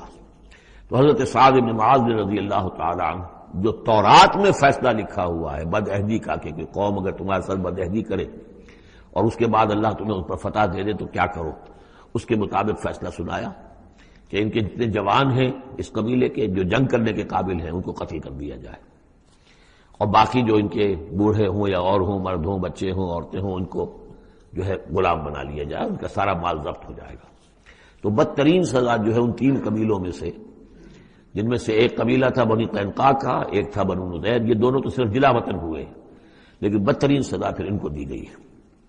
وَأَنزَلَ الَّذِينَ ظَاهَرُوهُم مِّنْ أَهْلِ الْكِتَابِ، اور اللہ نے اتار لیا ان کو کہ جنہوں نے گٹھ جوڑ کیا تھا ان کے ساتھ، کافروں کے ساتھ، مشرکین کے ساتھ اہل کتاب میں سے، من سیاسیہم، ان کے قلعوں سے. قلعوں میں تو تھے، گڑھیاں تھیں ان کی، لیکن اس سے پھر اتر آئے، ہتھیار ڈال دیے. وَقَذَفَ فِي قُلُوبِهِمُ الرُّعْبَ، اور اللہ نے ان کے دلوں میں رعب ڈال دیا. فَرِيقًا تَقْتُلُونَ، تو اب تم ان میں سے کچھ کو تم قتل کر رہے ہو، وَتَأْسِرُونَ فَرِيقًا، اور کچھ کو تم نے اسیر بنا لیا ہے اور قیدی بنا لیا ہے حضرت سعد بن معاذ کے فیصلے کے مطابق. وَأَوْرَثَكُمْ أَرْضَهُمْ وَدِيَارَهُمْ، اللہ نے تمہیں وارث بنا دیا ان کی زمینوں کا بھی اور ان کے مکانوں کا، گھروں کا، ان کے قلعوں کا، وَأَمْوَالَهُمْ، اور ان کے اموال کا، وَأَرْضًا لَّن تَطَئُوهَا، اور ابھی بہت سی زمینیں ہیں جن پہ ابھی تمہارے قدم نہیں گئے، اللہ تعالیٰ تمہیں وہ دے گا. چنانچہ اس کے بعد اللہ نے فتح دینی جو شروع کی ہے. غزوہ احزاب جو ہے در حقیقت یہ ایک ٹرننگ پوائنٹ تھا حضور کی سیرت کے اندر، اس لیے کہ اس کے بعد حضور نے کہہ بھی دیا تھا غزوہ احزاب کے بعد صحابہ کو خوشخبری دے دی تھی، لن تغزوکم قریش بعد عامکم ھذا، مسلمانوں اس سال کے بعد اب قریش تم پر دوبارہ حملہ آور نہیں ہوں گے. ان کی آخری یہ اٹیمپٹ تھی جو انہوں نے کر لی ہے. اب ان میں ہمت نہیں ہوگی کہ وہ دوبارہ چڑھائی کر کے آئیں. وَلَكِنَّكُمْ تَغْزُونَهُمْ، بلکہ اب تم چڑھائی کرو گے. وہ چڑھائی اگلے ہی سال سن 6 میں حضور نے کی، لیکن حضور نے کس طرح کی چڑھائی کی کہ عمرے کے لیے جا رہے ہیں ہم، تو ہتھیار نہیں ہے، ہتھیار بند ہے، احرام باندھا ہوا ہے. اب ایک ایسی سچویشن پیدا ہوئی مکے والوں کے لیے، نہ وہ نگلا جائے نہ اگلا جائے، کہ ان کی پرانی روایات ہے یہ کہ کسی کو بھی عمرے کے لیے حج کے لیے کوئی آئے اسے نہیں روک سکتے. لیکن مسلمانوں کو کیسے آنے دیں، اور روکے تو کیسے روکیں؟ بالآخر انہوں نے فیصلہ کیا ہم کسی ضرورت نہیں آنے دیں گے. ادھر حضور نے پھر جو ہے بیعت لے لی کہ اب یہاں سے ہم کوئی بھی زندہ نہیں جائے گا، سب جانے یہیں دے دیں گے. بیعت علی الموت، بیعت رضوان جو ہوئی اس موقع پر، وہ بیعت علی الموت تھی، یہیں پر جانے دے دیں گے. اس کی خبریں وہاں پہنچی تو ان کے چھکے چھوٹ گئے. بہرحال پھر صلح ہوئی، جس صلح کو کہا ہے اللہ تعالیٰ نے انا فتحنا لک فتحا مبینا، تو فتح کا جو ہے دروازہ کھل گیا ہے غزوہ احزاب کے فوراً بعد. اور اسی کی طرف اشارہ ہے وہ ارضا لم تطئوها، ابھی بہت سی زمینیں جن پر ہے مسلمانوں تمہارے قدم نہیں پہنچے، ابھی تم نے گھوڑے نہیں دوڑائے ہیں، ابھی وہ تو زمینیں اب کہاں سے کہاں تک آپ سمجھیے کہ 30 سال کے اندر کہاں سے کہاں تک مسلمانوں کی حکومت ہو گئی. تو وہ سارا اشارہ اس میں ہے، خاص طور پہ خیبر سن 7 میں یہودیوں کا گڑھ پتہ ہو گیا. وَكَانَ اللَّهُ عَلَىٰ كُلِّ شَيْءٍ قَدِيرًا، اور اللہ تعالیٰ ہر چیز پر قادر ہے. اب یہاں سے وہ مضمون شروع ہو رہا ہے کہ جو پہلے رکوع میں تھا، کچھ جو مجلسی اصلاحات ہیں، یوں سمجھیے کہ ان کی پہلی قسط وہ ہے جو سورہ احزاب میں آ رہی ہے. 5ویں سال عرب میں پردے کا رواج نہیں تھا، چادر کا رواج تھا، مرد بھی عورت بھی. باہر جب نکلتا تھا تو ایک لمبی سی چادر لے کر، لیکن یہ کہ مردوں کے صرف کندھے پر وہ پڑی ہوتی تھی. عورتیں یہ ضرور تھا کہ اسے اپنا تقریباً پورے جسم میں وہ لپیٹ لیتی تھی اس میں، لیکن چہرے کا کچھ نہیں، سر پہ کچھ نہیں. سر پر اگر ہو گیا ورنہ چہرہ کھلا. یہ وہاں کے رواج تھے. گھروں میں بے دھڑک جا رہے ہیں آ رہے ہیں، اور جو بھی تھا وہاں پر جو صورتحال تھی. اب اس میں جو تدریجاً اصلاح کی گئی، تو پہلی بات جو سمجھنے کی ہے وہ یہ ہے کہ اصلاح کا آغاز ہوا چیریٹی بگنز ایٹ ہوم، نبی کے گھر سے آغاز کیا گیا، اور نبی کی بیویوں کو سب سے پہلے مخاطب کیا گیا، اس لیے کہ یہاں سے اس کا آغاز ہوگا. اور اس میں ایک بڑا لطیف نکتہ یہ ہے کہ حضور صلی اللہ علیہ وسلم جو اسوہ حسنہ ہے کامل، تو مردوں کے لیے تو کامل اسوہ حسنہ ہے حضور صلی اللہ علیہ وسلم، باپ کی حیثیت سے، بیٹے کی حیثیت سے، داماد کی حیثیت سے، خسر کی حیثیت سے، قاضی القضات کی حیثیت سے، سپہ سالار کی حیثیت سے، ہیڈ آف دی اسٹیٹ کی حیثیت سے، امام کی حیثیت سے، خطیب کی حیثیت سے، معلم کی حیثیت سے، مربی اور مزکی کی حیثیت سے، جتنی حیثیتیں آپ گن سکتے ہیں حضور کی سیرت میں اسوہ موجود ہے. ایک پہلو سے اسوے میں کمی ہے، اور وہ کمی کیا ہے؟ عورتوں کے جو خاص نسوانی معاملات ہوتے ہیں اس میں تو حضور اسوہ نہیں بن سکتے. حضور تو مرد ہیں، تو عورتوں کی زندگی کا ایک حصہ ہے کہ نہیں؟ تو عورتوں کے لیے اسوہ کون ہے؟ وہ آپ کے ازواج مطہرات کو اسوہ بنایا جا رہا ہے. اس لیے اصلاح کا عمل ان سے شروع کیا گیا، اور ان کو گویا کہ کہہ دیا گیا کہ تم اگر نیکی کرو گی 2 اجر پاؤ گی. کیوں؟ کہ تمہیں تو دیکھ کر تمام مسلمان خواتین نے جو ہے تمہارے نقش قدم کی پیروی کرنی ہے، اور خدا نے خاصا تم نے کوئی غلط حرکت کی تمہیں 2 سزا ملے گی، اس لیے کہ تم تو ان کے لیے اب اسوہ ہو. تو گویا کہ اسی سورہ مبارکہ میں حضور کے بارے میں آیت آئی ہے لقد کان لکم فی رسول اللہ اسوۃ حسنہ. لیکن حضور کے اس اسوے میں جو ایک پہلو سے کمی ہے کہ خواتین کے لیے ان کے جو مخصوص نسوانی معاملات ہیں ان کے لیے حضور کی شخصیت میں اسوہ نہیں ہے، اس خلا کو پر کیا ہے ازواج مطہرات کے ذریعے سے. یا ایھا النبی قل لازواجک، اے نبی کہہ دیجئے اپنی بیویوں سے، ان کنتن تردن الحیاۃ الدنیا وزینتہا فتعالین امتعکن واسرحکن سراحا جمیلا. یہ واقعہ ایلا ہے. اب آپ کو معلوم ہے کہ جب مسلمانوں کے ہاں اب خوشحالی آ گئی، اب فتح کا دور شروع ہو گیا، مال غنیمت بھی آیا ہے، تو عام مسلمانوں کے گھر میں خوشحالی ہو گئی، تو ازواج مطہرات بڑمنائے طب بشری ان کی طرف سے بھی ایک تقاضا آیا کہ اب ہمارا بھی نفقہ، ہمارا خرچہ کچھ بڑھایا جائے. اس مطالبے کو حضور نے اتنا ناپسند کیا کہ قسم کھا لی کہ 1 مہینے تک میں گھر میں کسی گھر میں نہیں جاؤں گا، کسی اپنی اہلیہ محترمہ سے ملاقات نہیں کروں گا. اور مسجد کے ساتھ ہی ایک بالا خانہ سا تھا، اس میں آپ نے اپنا جو ہے وہ قیام کر لیا. تو ایک طوفان مچ گیا مدینے میں. اب حضرت ابوبکر کی بیٹی حضرت عائشہ حضور کے گھر میں ہے، حضرت عمر کی بیٹی حضرت حفصہ حضور کے گھر میں ہے کہ اب یہ کیا ہو رہا ہے، کیا ان کو طلاق ہو جائے گی، کیا ہوگا، حضور نے کیا فیصلہ کر لیا ہے. اس کو ایلا کہتے ہیں، کچھ عرصے کے لیے بیویوں سے قطع تعلق کر لینا. اور یہ سورہ الذین یولون من نسائہم، اس کا حکم جو ہے وہ آ چکا، 4 مہینے سے زیادہ کی اجازت نہیں ہے. لیکن یہ کہ بہرحال یہ جب حضور نے کیا تو اس کے بعد پھر یہ آیات نازل ہوئیں کہ نبی اب آپ صاف 2 آپشنز رکھ دیجئے اپنی ازواج کے سامنے.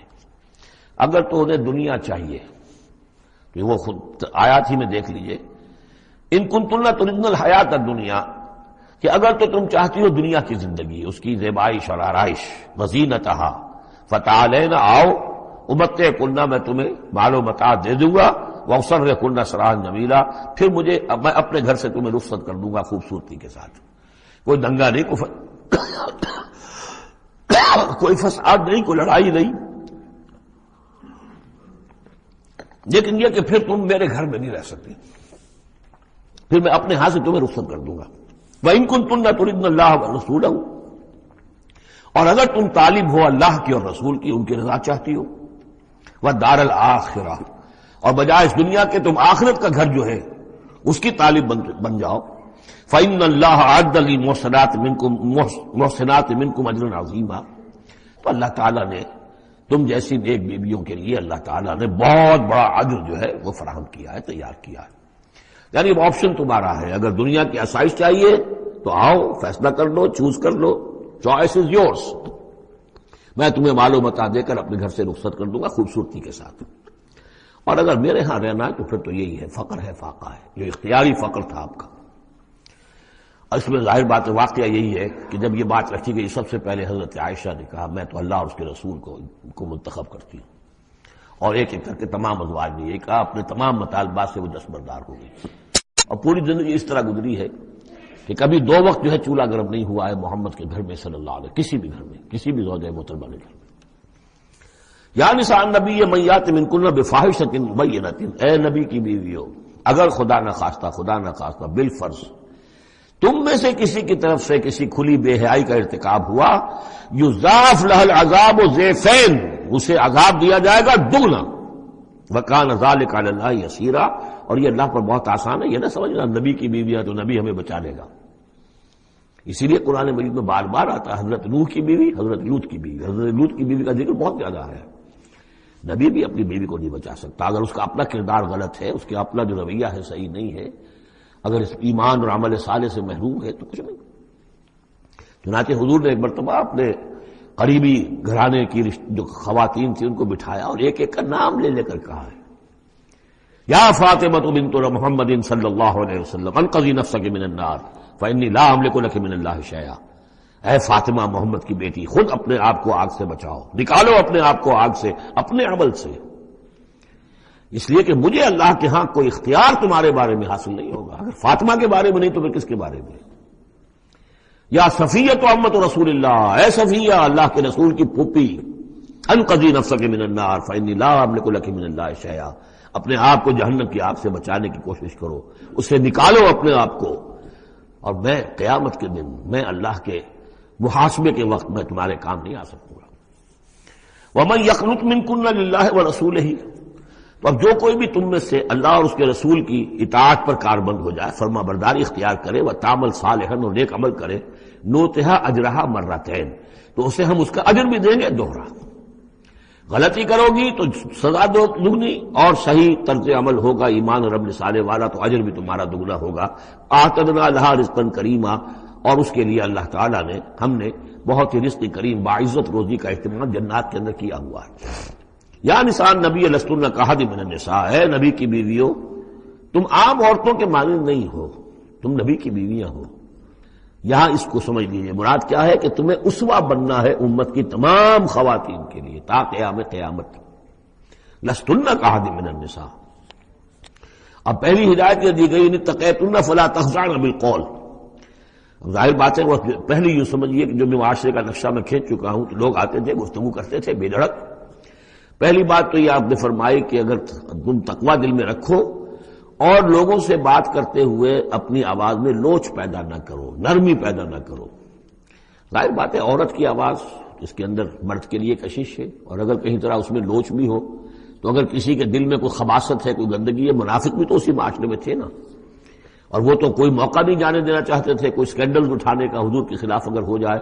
سورہ نور میں ہم پڑھ چکے ہیں کہ حضرت عائشہ تک پر توبت لگ گئی۔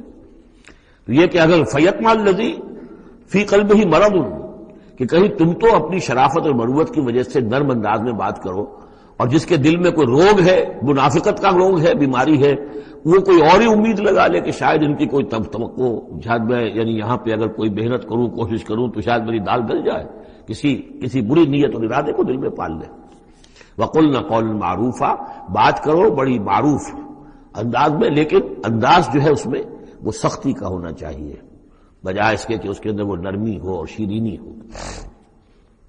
وَقَرْنَ فِي بُيُوتِكُنَّ، دوسری ہدایت، اپنے گھروں کے اندر قرار پکڑو، تمہارا اصل مقام جو ہے وہ گھر ہے۔ اب یہ اصول دیے جا رہے ہیں، یعنی سمجھیے کہ یہ اصلاحات جو ہو رہی ہیں، مخلوط معاشرہ نہیں ہے اسلامی معاشرہ، عورت کا اصل مقام اس کا گھر ہے، ماں کی حیثیت سے، بہن کی حیثیت سے، بیٹی کی حیثیت سے، بیوی کی حیثیت، گھر کے اندر۔ وَقَرْنَ فِي بُيُوتِكُنَّ وَلَا تَبَرَّجْنَ تَبَرُّجَ الْجَاهِلِيَّةِ الْأُولَىٰ، اور مت نکلو باہر بن سور کر جیسے کہ جاہلیت اولا میں رواج تھا۔ جاہلیت، پچھلی جاہلیت جو تھی، اسلام کے آنے سے پہلے جو تہذیب، جو کلچر وہاں تھا، وہ طریقتکم المثلیٰ، وہ بھی کہتے ہوں گے کہ ہمارا بڑا مثالی کلچر ہے یہ، اس کلچر کو چھوڑو۔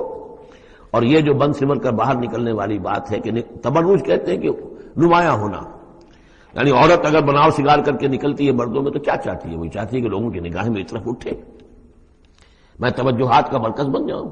یہ کام اب چھوڑ دو بالکل، اگر خدا نے خاصہ کہیں ہے بھی کسی کا کوئی پس منظر میں، تو اس کی دوسری ہدایت یہ آئی، گھروں میں قرار پکڑو، گھروں میں رہو، گھروں میں بیٹھو۔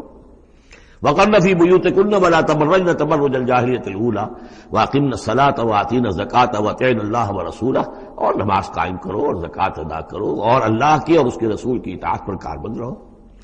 إِنَّمَا يُرِيدُ اللَّهُ لِيُذْهِبَ عَنكُمُ الرِّجْسَ أَهْلَ الْبَيْتِ وَيُطَهِّرَكُمْ تَطْهِيرًا۔ اے نبی کے گھر والوں، یا اہل البیت اب آ گیا یہاں پہ، نبی کے گھر والوں، اس سے پہلے ہم پڑھ چکے ہیں یہ اہل البیت حضرت سارہ کو خطاب کیا تھا فرشتوں نے کہ سلام ہو آپ کو اے نبی کے گھر والوں، اہل البیت، اور یہاں ساری گفتگو جو ہو رہی ہے وہ حضور کے ازواج سے ہو رہی ہے۔ تو اہل بیت اصلاً ہیں حضور کی ازواج مطہرات۔ البتہ یہ ہم مانتے ہیں کہ حدیث ہے، حضور نے یہ چاہا ہے، جو آپ کو محبت تھی حضرت فاطمہ سے، حضرت علی سے اور حضرات حسنین سے رضی اللہ تعالیٰ عنہم، آپ نے فرمایا اللہم ہؤلاء اہل بیتی، اے اللہ یہ بھی میرے اہل بیت ہے، بس یہاں پر بھی کا اضافہ کر لیجئے، کوئی حد نہیں، اصل اہل بیت ازواج مطہرات ہے، لیکن اے اللہ یہ بھی میرے اہل بیت ہے۔ تو فرمایا اے نبی کے گھر والوں، یعنی اے نبی کی بیویوں، اللہ تعالیٰ یہ چاہتا ہے کہ تم سے ہر نوع کی برائی کو، گندگی کو بالکل دور کر کے تمہیں پاک اور صاف کر دے، یطہرکم تطہیرا، پوری طرح پاک اور صاف کر دے۔ کیوں؟ تمہیں اسوہ بننا ہے، تمہیں نمونہ بننا ہے۔ نمونہ تو بے داغ ہونا چاہیے، جیسے محمد رسول اللہ صلی اللہ علیہ وسلم کی شخصیت ہے، آئیڈیل پرسنالٹی، آئیڈیل، تو آئیڈیل تو بے داغ ہونا چاہیے۔ اسی طریقے سے تم جس مقام پر ہو کہ اب خواتین امت کے لیے، پوری امت مسلمہ کی عورتوں کے لیے تمہیں اسوہ بننا ہے۔ وَاذْكُرْنَ مَا يُتْلَىٰ فِي بُيُوتِكُنَّ، اور ذرا یاد کیا کرو جو کچھ کے تلاوت کی جاتی ہے تمہارے گھروں میں، من آیات اللہ، اللہ کی آیات میں سے، تمہارے گھروں میں وہی اترتی ہے، محمد رسول اللہ صلی اللہ علیہ وسلم۔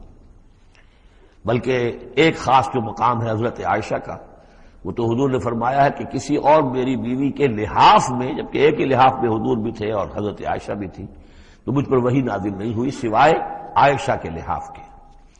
لحاف کے اندر بھی وہی نازل ہو رہی ہے، وہ تو دل پہ نازل ہوتی تھی، اس کے اندر تو کوئی دروازے نہیں کھولنے پڑتے تھے کہ حضرت جبریل آئے دروازہ کھولو پھر وہی لے کر آئے ہیں، وہ تو یہ کہ فرشتہ ہے اور دل پر نازل کر رہا ہے۔ تو فرمایا کہ تمہارے گھروں میں اللہ کی آیات کی تلاوت کی جا رہی ہے، والحکمہ، اور نبی کی زبان مبارک سے جو احادیث ہے جو آپ بیان کر رہے ہیں، سب سے بڑھ کر تو تمہارے سامنے آ رہی ہے حکمت نبوی، یعنی وہ جو وحی خفی ہے اس کا بھی سب سے بڑھ کر تمہارے سامنے جو ہے چرچا ہو رہا ہے۔ ان اللہ کان لطیفا خبیرا، یقین اللہ تعالیٰ بہت باریک بین ہے اور باخبر ہے۔ اب وہ آیت آ گئی ہے، آیت نمبر 35 جس کا میں نے تذکرہ کیا تھا، سورہ نور کی آیت نمبر 35، وہ ہے حقیقت ایمان پر. اللہ نور السماوات والارض مثل نورہ کمشکاۃ فیہا مصباح المصباح فی زجاجہ الزجاجۃ کأنہا کوکب دری یوقد من شجرۃ مبارکۃ زیتونۃ لا شرقیۃ ولا غربیہ یکاد زیتھا یضیء ولو لم تمسسہ نار نور علی نور یہدی اللہ لنورہ من یشاء ویضرب اللہ الامثال للناس واللہ بکل شیء علیم. یہ ایک آیت ہے، بڑی آیت ہے. ایمان کی ماہیت، ایمان کی حقیقت، ایمان کے اجزاء ترکیبی.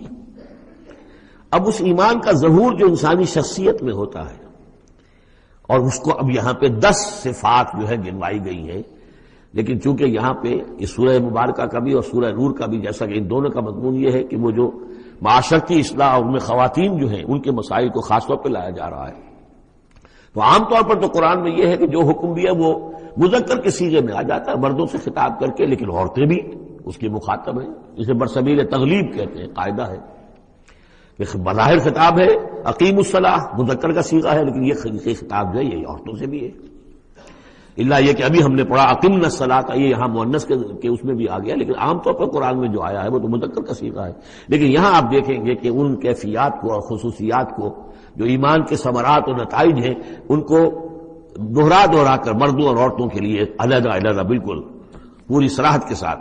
ان المسلمین والمسلمات، یقیناً مسلمان مرد اور مسلمان عورتیں، یعنی اطاعت کر لینے والی، سر تسلیم قلم کرنے والے مرد اور عورتیں. والمومنین والمومنات، اور مومن مرد اور مومن عورتیں. والقانتین والقانتات، اور فرما بردار مرد اور فرما بردار عورتیں. والصادقین والصادقات، اور راست باز مرد اور راست باز عورتیں. صدق قول بھی، صدق مقال اور صدق عمل، صدق کردار.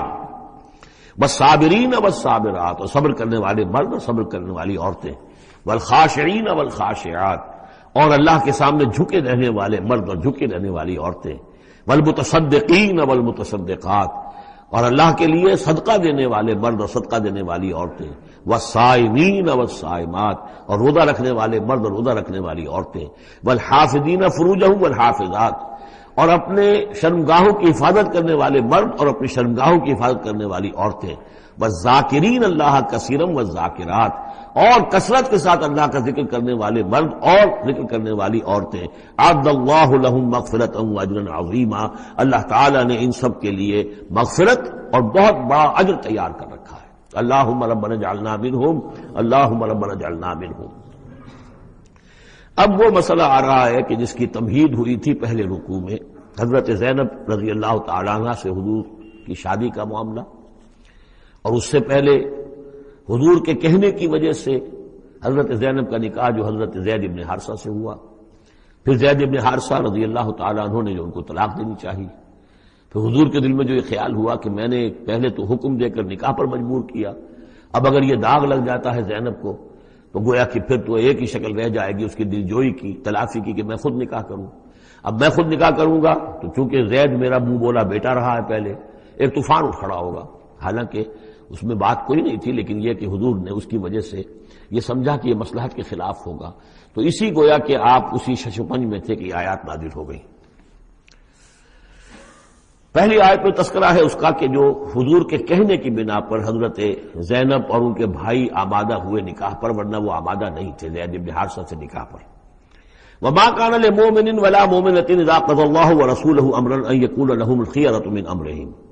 یہ کسی بھی مومن مرد اور کسی بھی مومن عورت کے لیے یہ روا نہیں ہے کہ جب اللہ اور اس کا رسول کسی شے کا فیصلہ کر دیں تو پھر بھی انہیں یہ خیال ہو کہ ہمارے پاس آپشن باقی ہے، ہمیں اختیار حاصل ہے.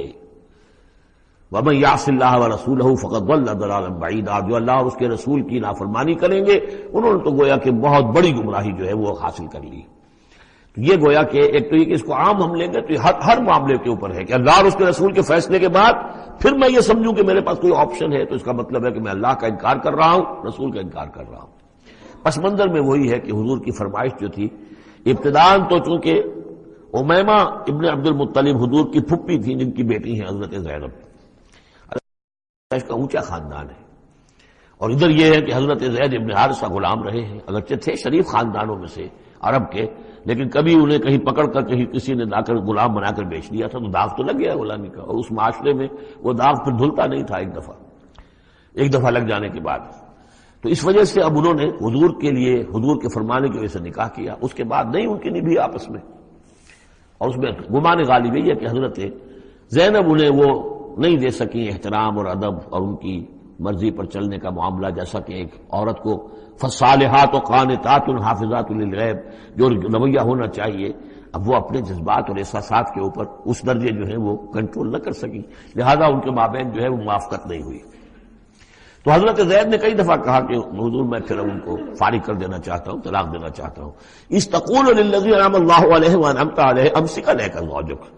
اے نبی جب آپ کہتے تھے اب اس شخص سے کہ جس پر اللہ نے بھی انعام فرمایا اور آپ نے بھی انعام فرمایا، آپ نے اسے آزاد کر دیا، اپنا منہ بولا بیٹا بنایا تھا. یہ دوسری بات ہے کہ اللہ نے وہ بات ختم کر دی.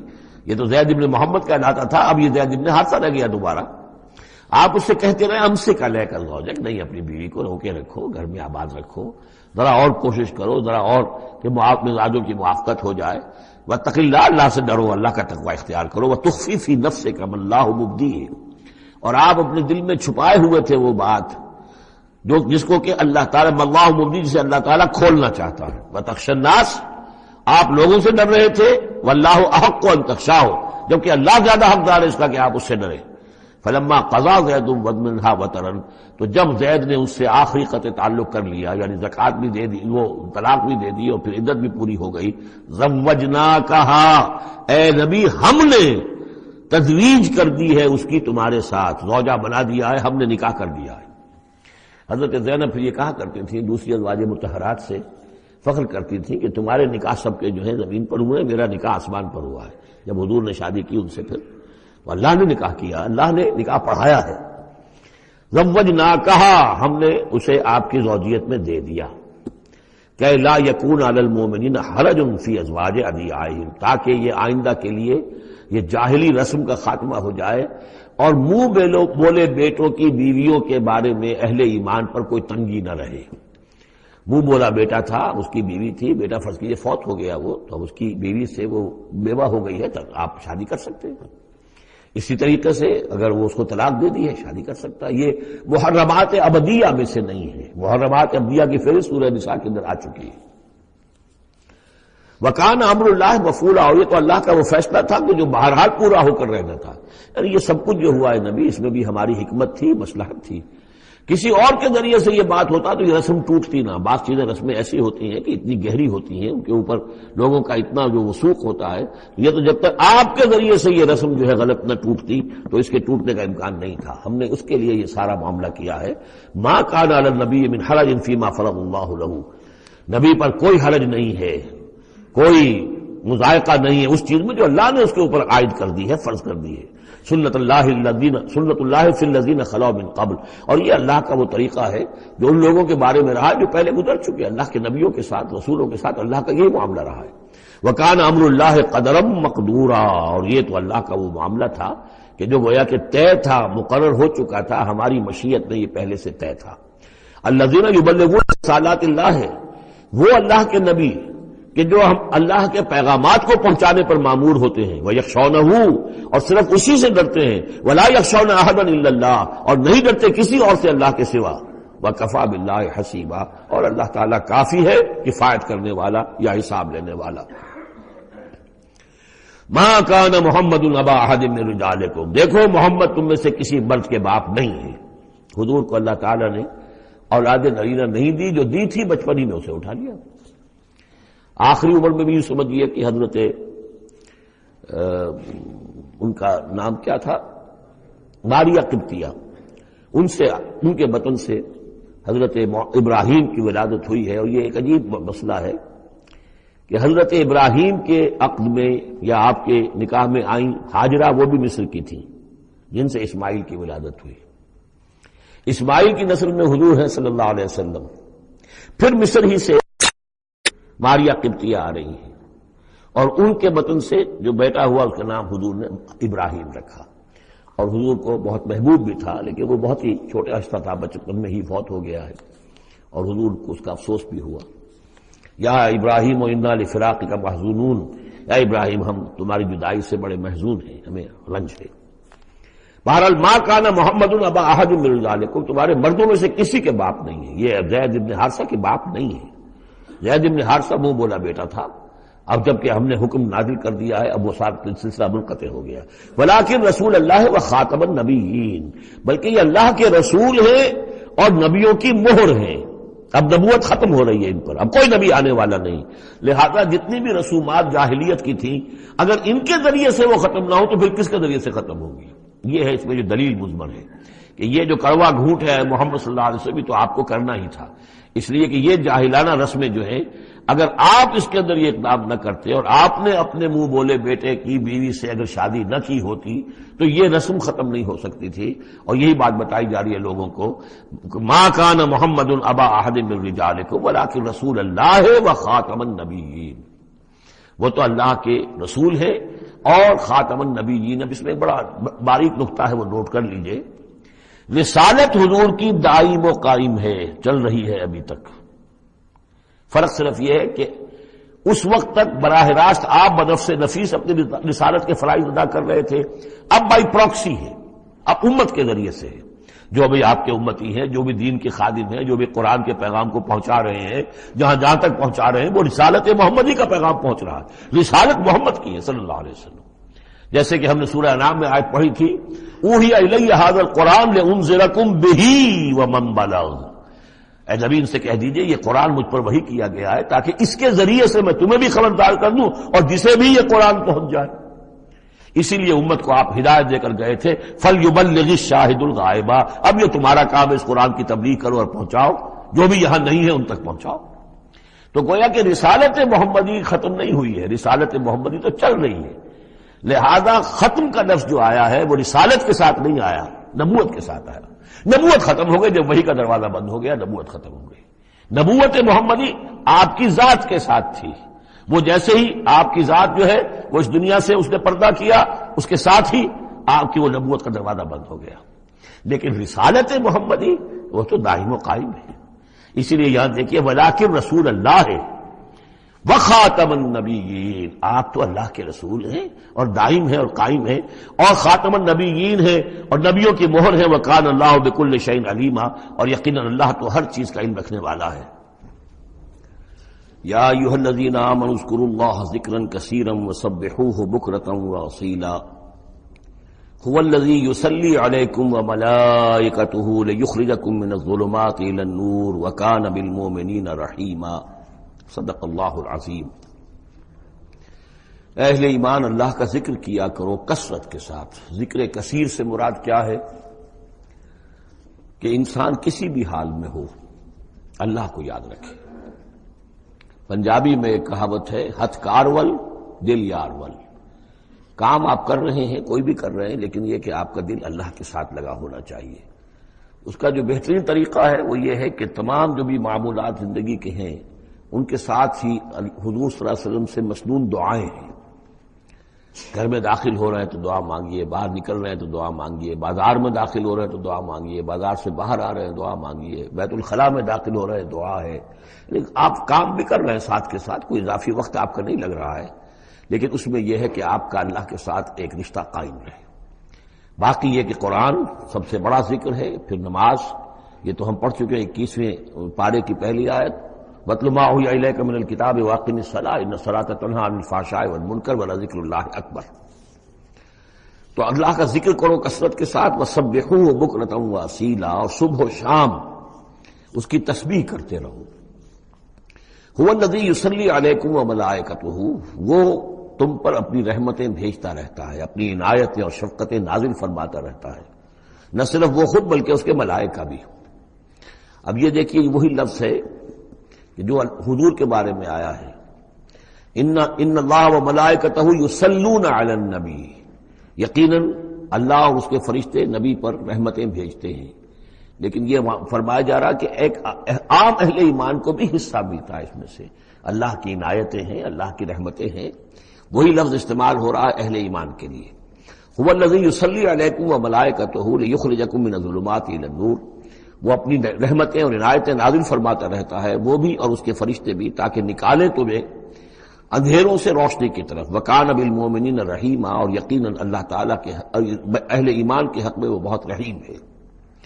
تحیتہم یوم یلقونہ سلام، ان کی دعا جو ہے جس روز کہ وہ اللہ سے ملیں گے ہوگا سلام، وعد لہم اجرا قریبا، اور اللہ تعالیٰ نے ان کے لیے بہت باعزت اجر فراہم کیا ہوا ہے۔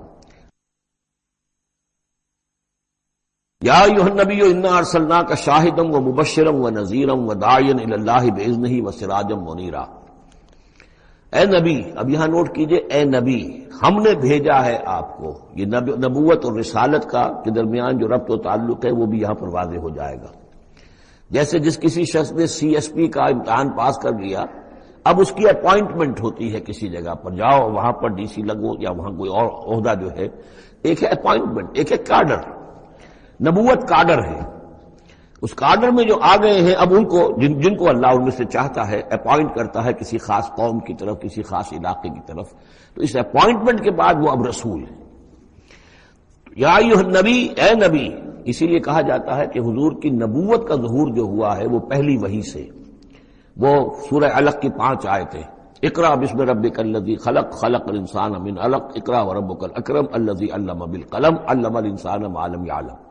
اب ان 5 آیتوں میں کہیں تبلیغ کا حکم نہیں ہے، یہاں سے نبوت کا تو آغاز ہو گیا، لیکن یہ کہ رسالت کا آغاز ہوا ہے جب آپ کو تبلیغ کا حکم آیا، یا ایھا المدثر قم فانذر وربک فکبر۔ اب یہاں سے رسالت کا آغاز ہوا، تو نبوت اور رسالت کے اس فرق کو ذہن میں رکھیں۔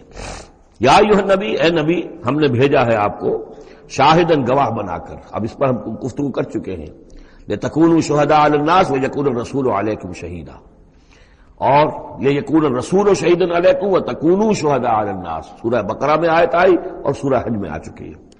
اور مبشر اور نذیر، بشارت دینے والے، خبردار کرنے والے، یہ تو بہت مرتبہ آ چکا ہے، جمع کے صیغے میں، واحد کے صیغے میں۔ وداعیا الی اللہ باذنہ، اللہ کی طرف بلانے والے اس کے حکم سے۔ یعنی ایک داعی اور بھی ہوتا ہے جو اللہ کا کوئی بندہ ہے، کوئی صوفیاء میں سے ہے، کوئی اللہ کا نیک آدمی، وہ بھی لوگوں کو بلا رہا ہے اللہ کے راستے کی طرف، لیکن نبی رسول کا کام یہ ہو جاتا ہے کہ وہ اس پر مامور ہے کہ وہ بلائے۔ اس میں زمین و آسمان کا فرق ہے کہ ایک ہے کہ حفظان صحت کے اصولوں پر تمام شہریوں کو جو ہے اس پہ خیال رکھنا چاہیے، عمل کرنا چاہیے، گلیوں میں گندگی نہ ہو، یہ نہ ہو، وہ نہ ہو، یہ تو گویا کہ اصول شہریت میں سے ہے۔ ایک محکمہ ہے جو قائم کیا گیا اسی کام کے لیے، وہ تو مامور ہیں، وہ تو تنخواہ اسی کی لیتے ہیں، لہذا وہ ہم وقت اسی کام کے اوپر لگے ہوئے ہیں۔ تو اسی طریقے سے دفاع وطن ہے، ویسے تو ہر شہری کا فرض ہے کہ اس کے لیے اپنے آپ کو ہر وقت تیار رکھے، لیکن ایک فوج آپ نے تیار کی ہوئی ہے جو اسی کام کے لیے۔ تو رسول تو گویا کہ وہ پھر داعی اللہ باذن ہی، اللہ کے حکم سے مامور من اللہ ہو کر پھر وہ جو ہے دعوت دیتا ہے۔ وسراجا منیرا، اور آپ کو ایک بہت روشن چراغ بنا دیا، چراغ ہدایت۔ وبشر المؤمنین بان لهم من اللہ فضلا کبیرا، اور اہل ایمان کو آپ بشارت دے دیجئے کہ ان کے لیے اللہ کی طرف سے بہت بڑا فضل ہے۔ ولا تطع الکافرین والمنافقین ودع اذاهم، اور آپ ان کافروں اور منافقوں کی باتیں نہ مانیے، ان کی طرف دھیان بھی مت دیجیے۔ ودع اذاهم، اور وہ جو کچھ بھی اذیت آپ کو دینا چاہ رہے ہیں، تکلیف پہنچا رہے ہیں، کوفت پہنچا رہے ہیں، دفع کیجیے ان کی ایذاؤں کو۔ وتوکل علی اللہ، اللہ تعالیٰ پر توکل کیجیے۔ وکفی باللہ وکیلا، اللہ کافی ہے آپ کے لیے سہارا، اور آپ کی مدد کرنے کے لیے اللہ کافی ہے۔ یہ کچھ نہیں بگاڑ سکیں گے، جو چاہیں اسکینڈلز اٹھا لیں، جو چاہیں آپ کے خلاف سازشیں کر لیں، آپ کا بال بیکا نہیں کر سکیں گے۔ یا ایھا الذین آمنوا اذا نکحتم المؤمنات ثم طلقتموهن من قبل ان تمسوهن، اب ایک حکم یہاں پر طلاق کے ضمن میں بھی آ رہا ہے۔ پہلے آ چکا ہے کہ اگر نکاح ہو چکا ہے کسی سے اور کوئی مہر مقرر نہیں ہوا تھا، لیکن پھر بھی طلاق اگر دے دی ہے تو بہرحال اسے کچھ نہ کچھ مہر جو ہے وہ اس کو کچھ نہ کچھ دے دلا کے رخصت کرنا چاہیے۔ اور اگر ملاقات سے قبل نکاح دی ہے، مہر طلاق دے دی ہے، مہر مقرر ہو چکا تھا تو آدھا مہر دینا ہوگا۔ اب یہاں مسئلہ آ رہا عدت کا۔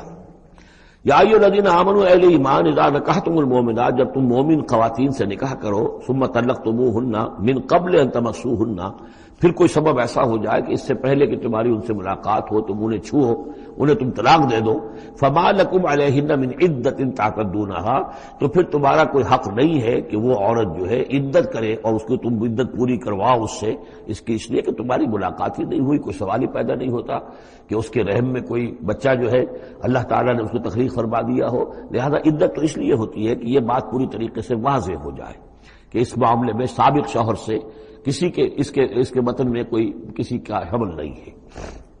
وَمَتِّعُوهُنَّ، تو انہیں کچھ دے دلا کر رخصت کرو، وَسَرِّحُوهُنَّ سَرَاحًا جَمِيلًا، اور اپنے ہاں سے رخصت کرنا ہو تو بڑی خوبصورتی کے ساتھ رخصت کرو۔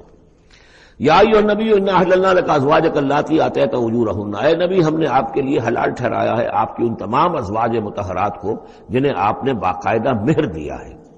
وما ملکت یمینک، اسی طرح جو آپ کی ملک یمین ہے، بانیاں ہیں، لونڈیے ہیں، مما افاء اللہ علیک، جو اللہ تعالیٰ نے آپ کو فے کے طور پر دے دی ہوں۔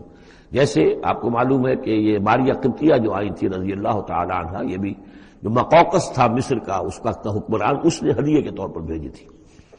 وہ بنات امنے کا، وہ بنات اماتے کا، اسی طرح آپ کے لیے نکاح کرنا جائز ہے اپنی چچا کی بیٹیوں سے اور اپنی پھپھیوں کی بیٹیوں سے، وہ بنات خالے کا، اور اپنے ماموں کی بیٹیوں سے، وہ بنات خالات کا، اپنی خالاؤں کی بیٹیوں سے، اللاتی ہاجرن معک، جنہوں نے آپ کے ساتھ ہجرت کی ہے۔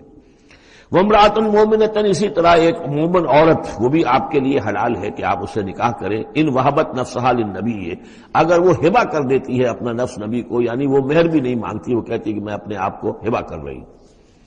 ان اراد النبی ان یستنکحھا، اگر نبی کا ارادہ ہو کہ وہ ان سے نکاح کرے، خالصۃ لک من دون المؤمنین، یہ جو ہے رعایت آپ کو دی گئی ہے تمام اہل ایمان سے علیحدہ رکھ کر، یعنی تمام اہل ایمان کے لیے زیادہ 4 کی قید ہے، لیکن آپ کے لیے یہ سب جو آپ کے گھروں میں آباد ہیں یہ سب جائز ہیں، ان میں سے کسی کو بھی آپ طلاق نہیں دیں گے، اور 4 کی جو قید ہے وہ آپ پر نہیں ہے۔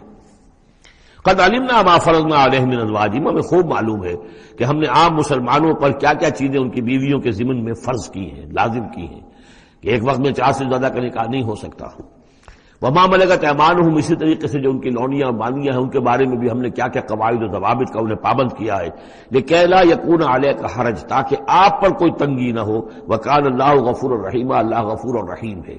اصل میں حضور کا جو تعدد ازدواج کا معاملہ، اس میں کئی مصلحتیں تھیں۔ ایک مسئلہ تو یہ بھی تھی، مثلا یہ کہ حضرت عائشہ صدیقہ رضی اللہ تعالی عنہا سے نکاح کی جو مسئلہ سب سے بڑی یہ سامنے آتی ہے کہ وہ بیوہ ہو گئی ہیں جبکہ ابھی جوان تھی، وہ 18 برس کی عمر تھی جبکہ بیوہ ہو گئی ہیں، لیکن انہیں پھر طویل وقت ملا ہے، وہ معلمہ امت بن گئی ہیں۔ خواتین کے لیے تو وہی معلمہ ہے، جو بھی زر و شوق کے تعلقات ہوتے ہیں اس میں خواتین آ کر مسئلہ پوچھتی تھی تو ام المومنین صدیقہ رضی اللہ تعالیٰ انہیں بتاتی تھی۔ تو طویل امت، اس لیے کہ امت کے لیے تعلیم کا کوئی اور نظام تو نہیں تھا۔ اسی طرح عرب کا جو معاشرہ تھا، قبائلی معاشرہ تھا، اس میں یہ ہوتا تھا کہ کوئی بڑی شخصیت جو ہے اس کے دوسرے جو قبائل ہیں ان کے سرداروں وغیرہ سے کوئی رشتہ داری اگر ہو جائے تو اس سے بھی ایک تقویت حاصل ہوتی تھی اس نظام کو۔ تو یہ مختلف اسباب سے حضور کے لیے خاص طور پر یہ رعایت جو ہے کی گئی ہے کہ جو عام مسلمانوں کے لیے نہیں ہے۔ وکان اللہ غفور الرحیم، یقینا اللہ غفور الرحیم ہے۔ ترجی من تشاء منہن وتؤوی الیہ من تشاء، اور پھر یہ بھی کہ آپ کر سکتے ہیں کہ ان میں سے جس کو چاہیں ذرا اپنے سے دور کر دیں اور جس کو چاہیں اپنے قریب لے آئیں، یعنی وہ مساوات بھی حضور پر لازم نہیں تھی، اگرچہ حضور نے کی ہے لیکن وہ مساوات حضور پر لازم نہیں تھی، اس لیے کہ آپ کو یہ اجازت دی گئی تھی کہ اگر اپنی ازواج مطہرات میں سے کسی کو ذرا فاصلے پر کر دیں، ذرا اس سے اپنا وقت وغیرہ دینا کم کر دیں تو کوئی حرج نہیں تھا، آپ پر کوئی اس کی ملامت نہیں تھی اللہ کی طرف سے۔ کسی کو زیادہ آپ اپنے پاس رکھیں یا زیادہ اس کے پاس ٹھہرے تو اس میں بھی کوئی پابندی آپ پر نہیں تھی، صاف اجازت دی گئی ہے۔ ترجی من تشاء، جو دور ذرا کر دے اپنے سے جس کو چاہے، وتؤوی الیک من تشاء، اور جس کو چاہے اپنے پاس قریب کر لو، ومن ابتغیت ممن عزلت، اور جسے آپ نے کہیں ذرا سا اپنے سے پرے کر دیا ہو اگر انہیں دوبارہ قریب اپنے لانا چاہو فلا جناح علیک، تو اس میں بھی آپ پر کوئی حرج نہیں ہے۔ ذالک ادنیٰ ان تقر اعینہن، یہ زیادہ قریب تر ہے اس سے کہ ان کی آنکھیں بھی ٹھنڈی رہیں، ولا یحزن، اور وہ رنجیدہ نہ ہو، یعنی ایسا نہ ہو کہ کسی اپنی زوجہ محترمہ سے آپ ذرا زیادہ دیر کے لیے جو ہے وہ دور رہیں، ایسا بھی نہیں ہونا چاہیے، ان کی بھی آنکھوں کی ٹھنڈک رہنی چاہیے۔ وَيَرْضَيْنَ بِمَا آتَيْتَهُنَّ كُلَّهُنَّ، اور تاکہ وہ سب کی سب راضی رہیں ان چیزوں سے جو آپ انہیں دیتے ہیں۔ حضور کا معاملہ یہ تھا کہ آپ نے کامل مساوات برتی ہے، ناپ تول کے ساتھ، نان نفقہ سب کا برابر، وقت اپنا سب کے ساتھ برابر، باریاں مقرر ہیں اور باریوں پہ ہی آپ سب باشی فرماتے تھے، آج ان کے پاس ہیں، کل ان کے پاس ہیں، پرسوں ان کے پاس ہیں۔ ایک وقت آپ نے رکھا تھا جب مدینے میں آپ ہوتے تھے تو عصر اور مغرب کے درمیان چند منٹ کے لیے، 5-5 7-7 منٹ کے لیے آپ سب کے ہاں ہو آتے تھے تاکہ سب سے اس روز کی ملاقات ہو جائے۔ باقی یہ ہے کہ شام کو شب باشی، ظاہر بات ہے رات کو ایک کے ہاں ہوتی تھی، اور ہر چیز کے اندر جو ہے حضور نے صلی اللہ علیہ وسلم پوری مساوات کی ہے. اور اس پر بھی آپ کہتے تھے اللہم ھذا قسمی فیما املک، اے اللہ جو چیزیں میرے اختیار میں ہیں، جن میں ناپ تول ہو سکتا ہے اس میں تو میں نے برابر کی تقسیم کر دی ہے. فلا تلمنی فیما تملک ولا املک، تو اللہ مجھے اس پر ملامت نہ ہو کہ جو میرے اختیار میں نہیں بلکہ تیرے اختیار میں، یعنی میرا دلی رجحان اگر ان میں سے کسی ایک طرف زیادہ ہے تو ظاہر بات ہے انسان کو اس کے اوپر اختیار نہیں ہے. اور یہ سورہ نساء میں آ بھی چکا ہے کہ یہ معاملہ تو تم چاہو بھی تو اس میں تمہارے لیے ممکن ہی نہیں ہے کہ اس قلبی رجحان کو بھی برابر تقسیم کر سکو، یہ تمہارے اختیار میں نہیں ہے. تو ظاہر بات ہے اس کے اوپر اللہ تعالیٰ کی طرف سے بات کچھ بھی نہیں ہے. واللہ یعلم ما فی قلوبکم، اللہ جانتا ہے جو کچھ کہ تمہارے دلوں میں ہے. وقال اللہ علیم حکیمہ، اللہ علیم اور حکیم ہے. لا یحل لک النساء من بعد، لیکن اب اس کے بعد جتنے بھی نکاح آپ کر چکے ہیں اب آپ کے لیے کوئی اور نکاح کرنا جائز نہیں ہے. یہ صورتحال بس اب فل سٹاپ لگ گیا ہے. اب نہ تو ان میں سے کسی کو آپ طلاق دیں گے اور نہ ہی مزید کوئی شادی کریں گے. ولا ان تتبدل بهن من ازواج، اور نہ یہ کہ آپ ان میں سے کسی کی جگہ کسی اور کو لائیں گے. ولو اعجبک حسنهن، خواہ آپ کو وہ بہت پسند بھی آئی ہو. اگر کسی خاتون کی طرف آپ کی رغبت ہو بھی گئی ہو بربنائے طبع بشری تو اب آپ کو مزید نکاح کی اجازت نہیں ہے. دیکھیے قرآن مجید صاف صاف بات کرتا ہے، خود حضور نے صاف بات کی ہے. مجھے تمہاری اس دنیا سے دو ہی چیزیں پسند ہیں یا شاید تین چیزیں پسند ہیں. ایک تو یہ کہ خوشبو پسند ہے، ایک عورتیں مجھے پسند ہیں. تو جو آپ نے اس میں قطعاً کوئی آپ نے جھجک نہیں رکھی کہ جو باتیں ہیں جو بھی فطرت ہے انسان کی اور جو بھی اللہ تعالیٰ نے بنائی ہے اس کے مطابق، تو آپ نے فرمایا کہ مجھے تو دلچسپی ہے، کوئی شک نہیں. وَلَوْ أَعْجَبَكَ حُسْنُهُنَّ، اگرچہ کوئی آپ کو زیادہ ہی پسند آ جائے لیکن یہ کہ اب آپ کو اجازت نہیں ہے نکاح کی. إِلَّا مَا مَلَكَتْ يَمِينُكَ، سوائے اس کے کہ جو آپ کی باندھی ہو، کوئی لوڈی ہو کسی جنگ میں اگر وہ معاملہ ہو جاتا ہے تو اس کا معاملہ علیحدہ ہے. یہ نکاح کا معاملہ ہے. حضور کے ہاں دو لونڈیاں ہیں، ماریہ قبطیہ اور ایک حضرت ریحانہ رضی اللہ تعالی عنہما. وکان اللہ علی کل شیء رقیبا، اللہ تعالیٰ ہر چیز پر نگران ہے، ہر چیز کا پہرا دے رہا ہے. یا ایھا الذین آمنوا لا تدخلوا بیوت النبی الا یؤذن لکم. اب دیکھیے جو ہم سورہ نور میں پڑھ آئے ہیں کہ اے مسلمانوں تم کسی گھر کے اندر داخل نہ ہو جب تک کہ تمہیں حتی تستانسوا ویؤذن لکم، اور اجازت نہ تمہیں مل جائے اور تم ان سے جو ہے پہلے بات چیت کرو، اذن لے کر داخل ہو. یہ سورہ نور میں آیت نمبر 27 اور 28 حتی تستانسوا اور 28 میں آیا یؤذن لکم. لیکن یہ اس سے پہلے حکم آ رہا ہے، یہ حکم بھی سب سے پہلے نبی کے گھر کے بارے میں آیا. جیسا کہ میں بتا چکا ہوں یہ سن 5 کا نزول ہے، وہ سن 6 کا نزول ہے. پھر اس کو ایکسٹینڈ کیا ہے تمام مسلمانوں پر. یا ایھا الذین آمنوا، اہل ایمان مت داخل ہو جایا کرو نبی کے گھروں میں الا یؤذن لکم، الا یہ کہ تمہیں اجازت دی جائے. الی طعام غیر ناظرین اناہ، کھانے کے لیے اگر تمہیں بلایا جائے تو ایسا نہ ہو کہ پہلے ہی جا کے دھرنا مار کر بیٹھ جاؤ کہ کھانا تیار ہو رہا ہے تو بیٹھے ہوئے وہاں. ولکن اذا دعیتم فادخلوا، جب تمہیں بلایا جائے تب داخل ہو. فاذا طعمتم فانتشروا، جب کھانا کھا لو تو پھر وہاں سے منتشر ہو جاؤ، چلے جاؤ. ولا مستانسین لحدیث، اور وہاں بیٹھ نہ رہو وہ ڈیرا جما کر کے اب حضور کی باتیں سنیں گے، کچھ گفتگو ہوگی تو بیٹھے رہیں. ان ذالکم کان یؤذی النبی، یہ چیز نبی کے لیے ایذا کی باعث تھی، انہیں تکلیف پہنچا رہی تھی. وہی جو پرائیویسی ہے گھر کی، اب اس میں یہ ہے کہ کوئی آ گیا ہے اور دھرنا مار کے بیٹھا ہوا ہے اور حضور کی مروت ہے، حضور شرافت کی وجہ سے کچھ کہہ بھی نہیں سکتے ہیں. اور ظاہر بات ہے وہ کوئی ایک ایک کنال کے اور ایک ایک ایکڑ کے گھر تو تھے نہیں، وہ چھوٹا سا کوئی ایک حجرہ ہے. اب اسی میں بعض اوقات ایسا ہوتا تھا کہ حضرت عائشہ کے حجرے میں کوئی شخص آ گیا ملنے کے لیے، اس نے اذن چاہا تو حضور نے بلا لیا تو حضرت عائشہ ذرا پیٹھ موڑ کر بیٹھ گئی، اپنی کمر ادھر کر دی، کوئی چادر اوپر لے لی، اور کہاں جگہ تھی وہاں پر. وہیں پر آ کر وہ شخص آ کے اپنی بات کرتا تھا پھر چلا جاتا تھا.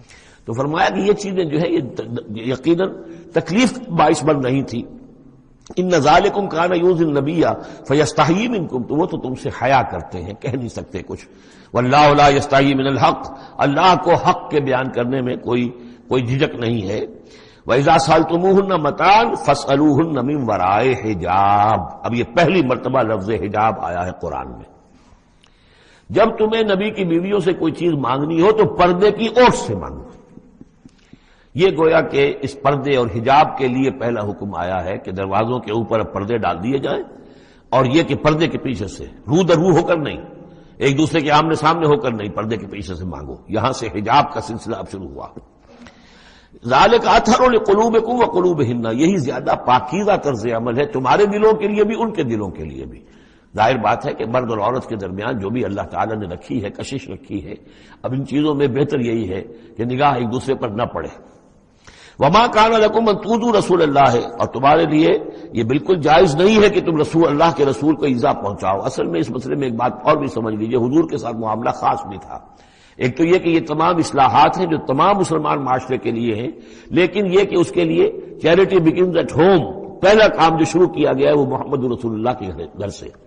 لیکن ایک دوسرا مسئلہ بھی ہے کہ جو منافق تھے اور ان میں سے جو شریر تھے وہ طاق میں رہتے تھے کہ کچھ اسکینڈل اٹھائیں حضور صلی اللہ علیہ وسلم کے گھر کے بارے میں۔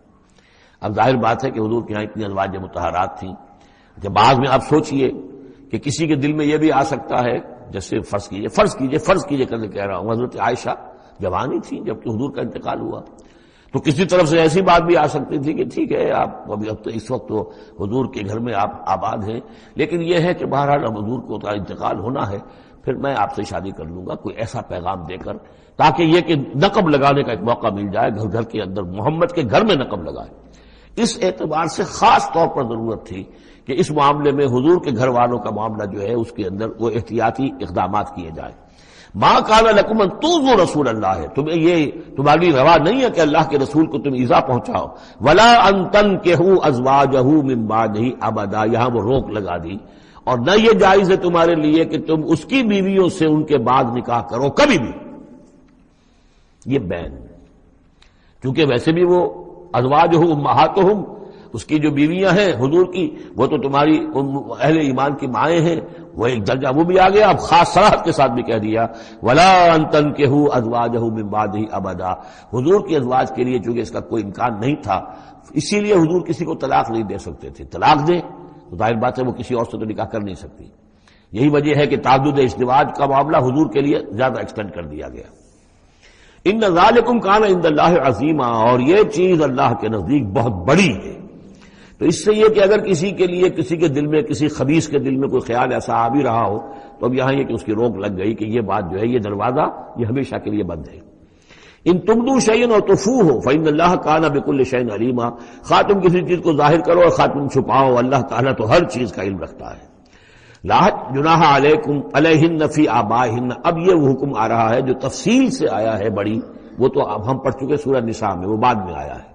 یہ ذرا مختصر آ رہا ہے کہ گھر میں داخلے سے جن کو روک دیا گیا ہے کہ وہ گھر سے باہر کھڑے ہو کر مانگنے جو کچھ مانگنا ہے، گھر میں داخل نہیں ہو سکتے۔ اب اس میں استثناء کون کون ہے، کون گھر میں جا سکتا ہے، اندر جا سکتا ہے، زنانے میں کون جا سکتا ہے؟ لا جناح علیہن، کوئی حرج نہیں ہے نبی کی بیویوں پر، فی آبائہن، ان کے باپوں کے بارے میں۔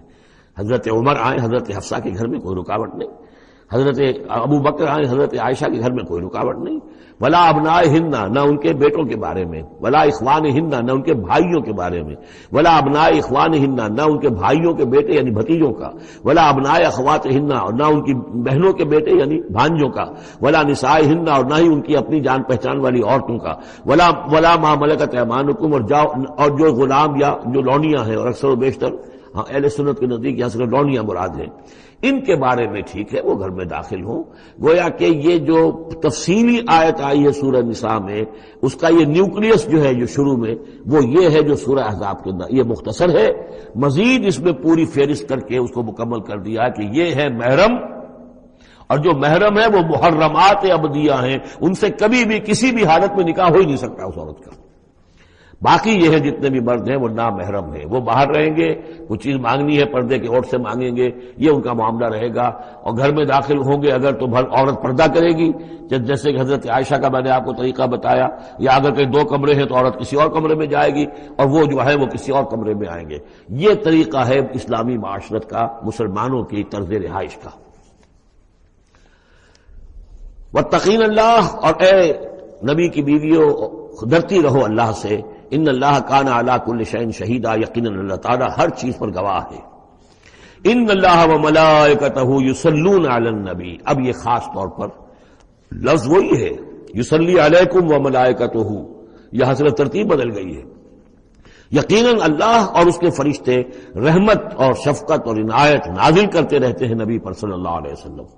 یا ایھا الذین آمنوا صلوا علیہ وسلموا تسلیما، اے ایمان کے دعوے دارو، اے ایمان لانے والو، تم بھی ان پر رحمت بھیجتے رہا کرو، اور تم بھی اللہ تعالیٰ سے دعا کرتے رہا کرو کہ اللہ ان کے اوپر اور درود بھیجے اور رحمت بھیجے۔ وسلموا تسلیما، انہیں سلام کیا کرو، ان کو سلام بھیجا کرو۔ ان الذین یؤذون اللہ ورسولہ، یقیناً وہ لوگ کہ جو ایذا پہنچاتے ہیں اللہ کو اور اس کے رسول کو، لعنہم اللہ فی الدنیا. اب یہ منافقین کا تذکرہ ہو رہا ہے اس سورہ مبارکہ میں، جیسا کہ مدنی صورتوں میں اکثر و بیشتر ہے.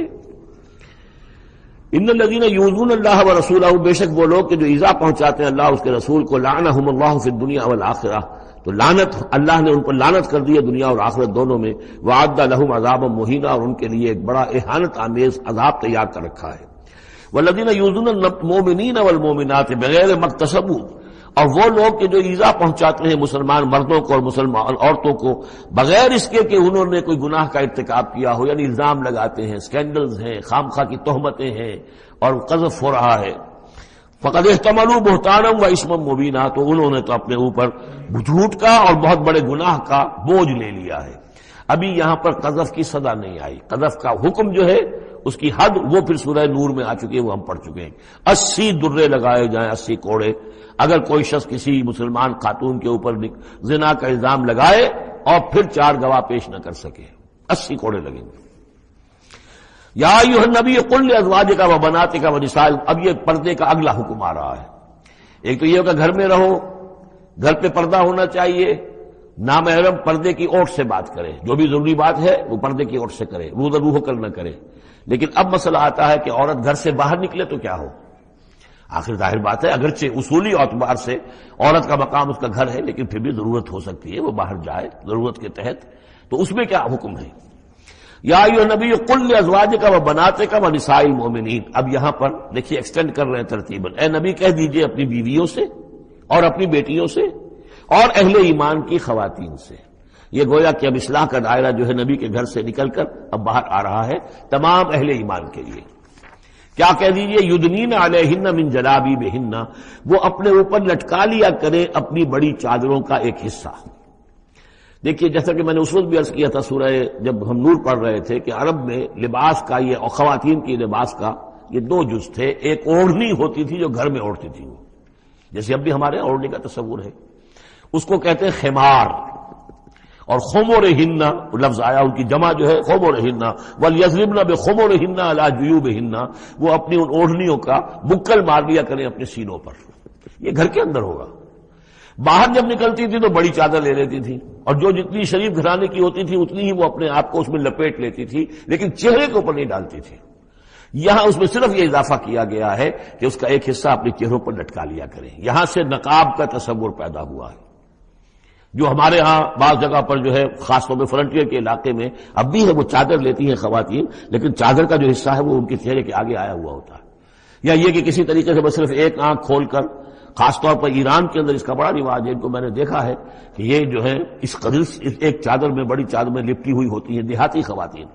شہروں کے اندر تو نقشہ ذرا کچھ مختلف ہے. اب وہاں پہ چونکہ یہ بات تقریباً انہوں نے طے کر دیا کہ چہرے کا پردہ نہیں ہے، حالانکہ یہ غلط ہے. قرآن میں چہرے کا پردہ ہے. اس حوالے سے وہ جو کہا گیا کہ پردے کی اور سے ان سے بات کی جائے یا مانگا جائے، تو آخر اس کا مطلب یہ کہ چہرہ ہی تو ہے نا جس کو روکا جا رہا ہے. باقی گھر میں جو ازواج مطہرات بغیر لباس کے تو نہیں تھی معاذ اللہ، لیکن یہ کہ چہرے ہی کے پردے کے لیے کہا ہے کہ فَصَلُوهُنَّ مِن وَرَاءِ حجاب، اور حجاب کا لفظ چل رہا ہے اسی کے لیے. لیکن یہ کہ اب یہ حکم دیا گیا کہ آپ ایک چادر کو، جو چادر لے کے آپ نکلتی ہی ہیں باہر، جو بھی شریف خواتین ہیں، وہ چادر کو ذرا اپنے چہروں کے اوپر لٹکا لیا کریں. یہ جلباب کہلاتا تھا، بڑی چادر جو لے کر نکلتے تھے. تو ایک ہے خمار اوڑھنی جس کی جمع ہے خمورہن، خمر. ایک ہے جلباب بڑی چادر جس کی جمع ہے جلابیب، جلابیبہن، وہ اپنی بڑی چادروں کا ایک حصہ اپنے سامنے لٹکا لیا کرے چہرے کے. ذالک ادنی ان یعرفنا، یہ بہتر ہے اور نزدیک تر ہے اس سے کہ ان کو پہچان لیا جائے کہ یہ شریف گھرانے کی خواتین ہیں، کیونکہ وہاں لونڈیاں باندیاں جو ہوتی تھی ان کے ہاں وہ رواج نہیں تھا. ابھی یہ جو گھر کی خاندانی خواتین ہیں ان کے ساتھ یہ بات شروع کی جا رہی ہے. فلا یؤذین، تو انہیں کوئی ایذا نہ پہنچائی جائے. وکان اللہ غفور الرحیم، اور یقینا اللہ غفور الرحیم ہے. لئن لم ينتهي المنافقون، اگر یہ منافق باز نہ آئے، والذین فی قلوبہم مرض، اور وہ جن کے دلوں میں روگ ہے، والمرجفون فی المدینۃ، اور وہ لوگ کہ جو سنسنی پیدا کرتے ہیں مدینے کے اندر، ایسی خبریں اسکینڈلائز کر کے اور سنسنی پیدا کرتے ہیں کہ یہ بات ہو گئی، فلاں نے یہ کہہ دیا، فلاں نے یہ تہمت لگا دی. لنغرینک، اگر یہ باز نہ آئے تو اے نبی پھر ہم آپ کو اکسا دیں گے، آپ کو اجازت دے دیں گے کہ آپ ان کے خلاف کوئی اقدام کریں. لنغرینک بہم، ہم ان کے اوپر حملہ کرنے کی اور ان کو سزا دینے کے لیے آپ کو کھلی چھوٹ دے دیں گے. ثم لا یجاورونک فیہا الا قلیلا، پھر یہ شہر مدینہ کے اندر آپ کے پڑوسی بن کر نہیں رہ سکیں گے مگر یہ تھوڑا سا وقت جو یہ گزار رہے ہیں. ملعونین، ان پر پھٹکار ہے. اینما ثقفوا اخذوا وقتلوا تقتیلا، جہاں بھی یہ پائے جائیں، پکڑے جائیں اور قتل کیے جائیں، ٹکڑے کر دیے جائیں. لیکن یہ وہ حکم جو ہے یہ ایک اللہ تعالیٰ کی بیزاری اور شدت ناراضگی کا مظہر ہے، لیکن منافقین کے اعتبار سے کبھی اس طرح کا کوئی اقدام حضور کی سیرت میں ثابت نہیں ہے. سنت اللہ فی الذین خلوا من قبل، یہ اللہ کی سنت ہے، اللہ کا طریقہ ہے، اللہ کا قانون ہے. یہ ان قوموں کے بارے میں، امتوں کے بارے میں بھی جو پہلے گزر چکی ہیں. ولن تجد لسنت اللہ تبدیلا، اور تم نہیں پاؤ گے اللہ کی سنت کے اندر کوئی تبدیلی. ولن تجد لسنت یسألک الناس ولن تجد لسنت اللہ تبدیلا، تم نہیں پاؤ گے اللہ کی سنت میں کوئی تبدیلی. یسألک الناس عن الساعہ، اے نبی لوگ آپ سے قیامت کے بارے میں پوچھتے ہیں. قل انما علمها عند اللہ، کہہ دیجئے اس کا علم تو اللہ کے پاس ہے.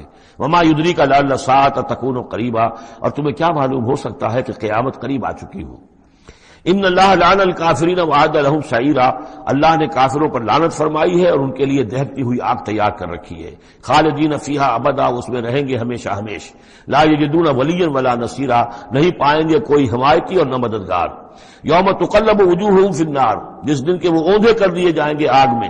یقولون یا لیتنا اطعنا اللہ واطعنا الرسولا، اس وقت کہیں گے کہ ہائے کاش کہ ہم نے اطاعت کی ہوتی اللہ کی اور اطاعت کی ہوتی اس کے رسول کی.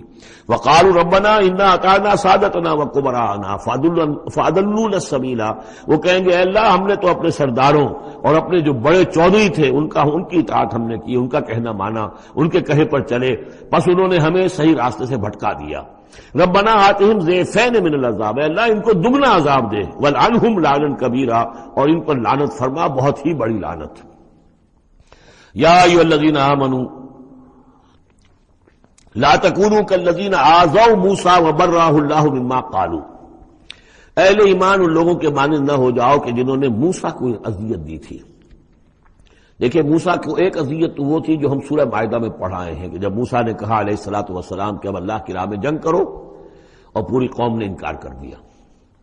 ظاہر بات ہے کہ جو آپ پر بیزاری طاری ہوئی، جس پر آپ نے کہا کہ رب انی لا املک الا نفسی واخی فافرق بیننا وبین القوم الفاسقین، تو اس سے اندازہ ہو رہا ہے کس قدر آپ کو تکلیف پہنچی ہے.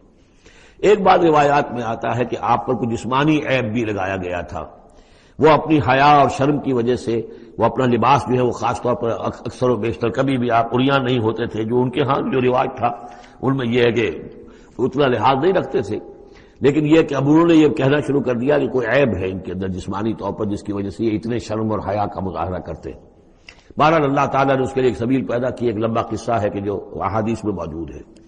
تو فرمایا تو اب یہ ہے ذاتی قسم کی ایذا، اور میں سمجھتا ہوں کہ وہ حدیث کے اندر جو واقع ہے وہ صحیح ہے، اس لیے کہ یہاں بھی ذاتی قسم کی ایذا ہے جس کا تذکرہ ہو رہا ہے کہ حضور کے ازواج مطہرات کے حوالے سے کوئی اس طرح کا سکینڈل اٹھا کر جو ہے تو وہ تو تکلیف، جیسے کہ سورہ نور میں ہم پڑھ رہے ہیں کہ کس قدر دن آپ پر سخت گزرے ہیں وہ، جبکہ حضور حضرت عائشہ پر جو ہے وہ تہمت لگائی گئی تھی. تو یا ایھا الذین آمنوا لا تکونوا کالذین آذوا موسیٰ، ان لوگوں کے مانند نہ بن جاؤ کہ جنہوں نے موسیٰ کو اذیت دی تھی. فبرأہ اللہ مما قالوا، تو اللہ تعالیٰ نے انہیں بری ثابت کیا، ان کی ثابت کر دیا کہ ان میں وہ عیب نہیں ہے جو انہوں نے ان پر لگایا تھا. وکان عند اللہ وجیہا، اور وہ تو اللہ کے نزدیک بہت وجیح انسان تھے، صاحب حیثیت، صاحب وجاہت. یا ایھا الذین آمنوا اتقوا اللہ وقولوا قولا سدیدا، اہل ایمان اللہ کا تقوی اختیار کرو اور بات کرو سیدھی. خاص طور پر یہ گھریلو زندگی کے اندر چونکہ یہ معاملات ہو رہے ہیں تو یہ کہ گھریلو زندگی میں خاص طور پر انسان جو ہے زبان کا استعمال جو ہے اس میں محتاط رہے. یصلح لکم اعمالکم، اللہ تعالیٰ تمہارے سارے اعمال درست کر دے گا. ویغفر لکم ذنوبکم، اور اگر کبھی کسی نسیان یا کسی جذبات کے رو میں کوئی غلطی ہو جائے گی تو اللہ تعالیٰ تمہاری خطائیں بخش بھی دے گا. وَمَن يُطِعِ اللَّهَ وَرَسُولَهُ فَقَدْ فَازَ فَوْزًا عَظِيمًا، اور جو کوئی بھی اللہ اور اس کے رسول کی اطاعت پر کاربند ہو گیا اس نے تو بہت بڑی کامیابی حاصل کر لی. یہ دو آیتیں جو ہیں یا ایھا الذین آمنوا اتقوا اللہ وقولوا قولا سدیدا یصلح لکم اعمالکم ویغفر لکم ذنوبکم ومن یطع اللہ ورسولہ فقد فاز فوزا عظیما، یہ بھی حضور نے خطبہ نکاح میں شامل کی تھی. جیسے سورہ نساء کی پہلی آیت یا ایھا الناس اتقوا ربکم الذی خلقکم من نفس واحدۃ وخلق منها زوجها وبث منهما رجالا کثیرا ونساء واتقوا اللہ الذی تساءلون به والارحام ان اللہ کان علیکم رقیبا. ایک وہ آیت، دو یہ، اور ایک آیت سورہ آل عمران کی یا ایھا الذین آمنوا اتقوا اللہ حق تقاتہ ولا تموتن الا وانتم مسلمون. انا عرضنا الامانۃ علی السماوات والارض والجبال، ہم نے امانت کو پیش کیا آسمانوں پر اور زمین پر اور پہاڑوں پر، فابین ان یحملنها، تو ان سب نے انکار کر دیا اس کو اٹھانے سے، واشفقن منها، اور اس سے ڈر گئے، وحملها الانسان، انسان نے اسے اٹھا لیا، انه کان ظلوما جہولا، یقیناً وہ نادان بھی تھا اور ظالم بھی تھا، یعنی اپنے آپ پر ظلم کیا اتنی بڑی امانت سنبھال کر. اب یہ امانت کون سی ہے، اس پر بہت سے اقوال ہیں تفسیری. اب ظاہر بات ہے کہ یہاں ان میں سے کون سا کہ کیا دلیل ہے، کسی کے حق میں کیا دلیل ہے، میں جس کو رد کر رہا ہوں کیوں کر رہا ہوں اس کا موقع نہیں ہے. لیکن میرے نزدیک، اور مجھے اس پر جزم ہے، پوری طریقے سے وثوق ہے، اس امانت سے مراد ہے روح. یہ عالم امر کی شے ہے، اور لا کر عالم خلق، یہ ہمارا وجود حیوانی جو ہے یہ عالم خلق کی شے ہے.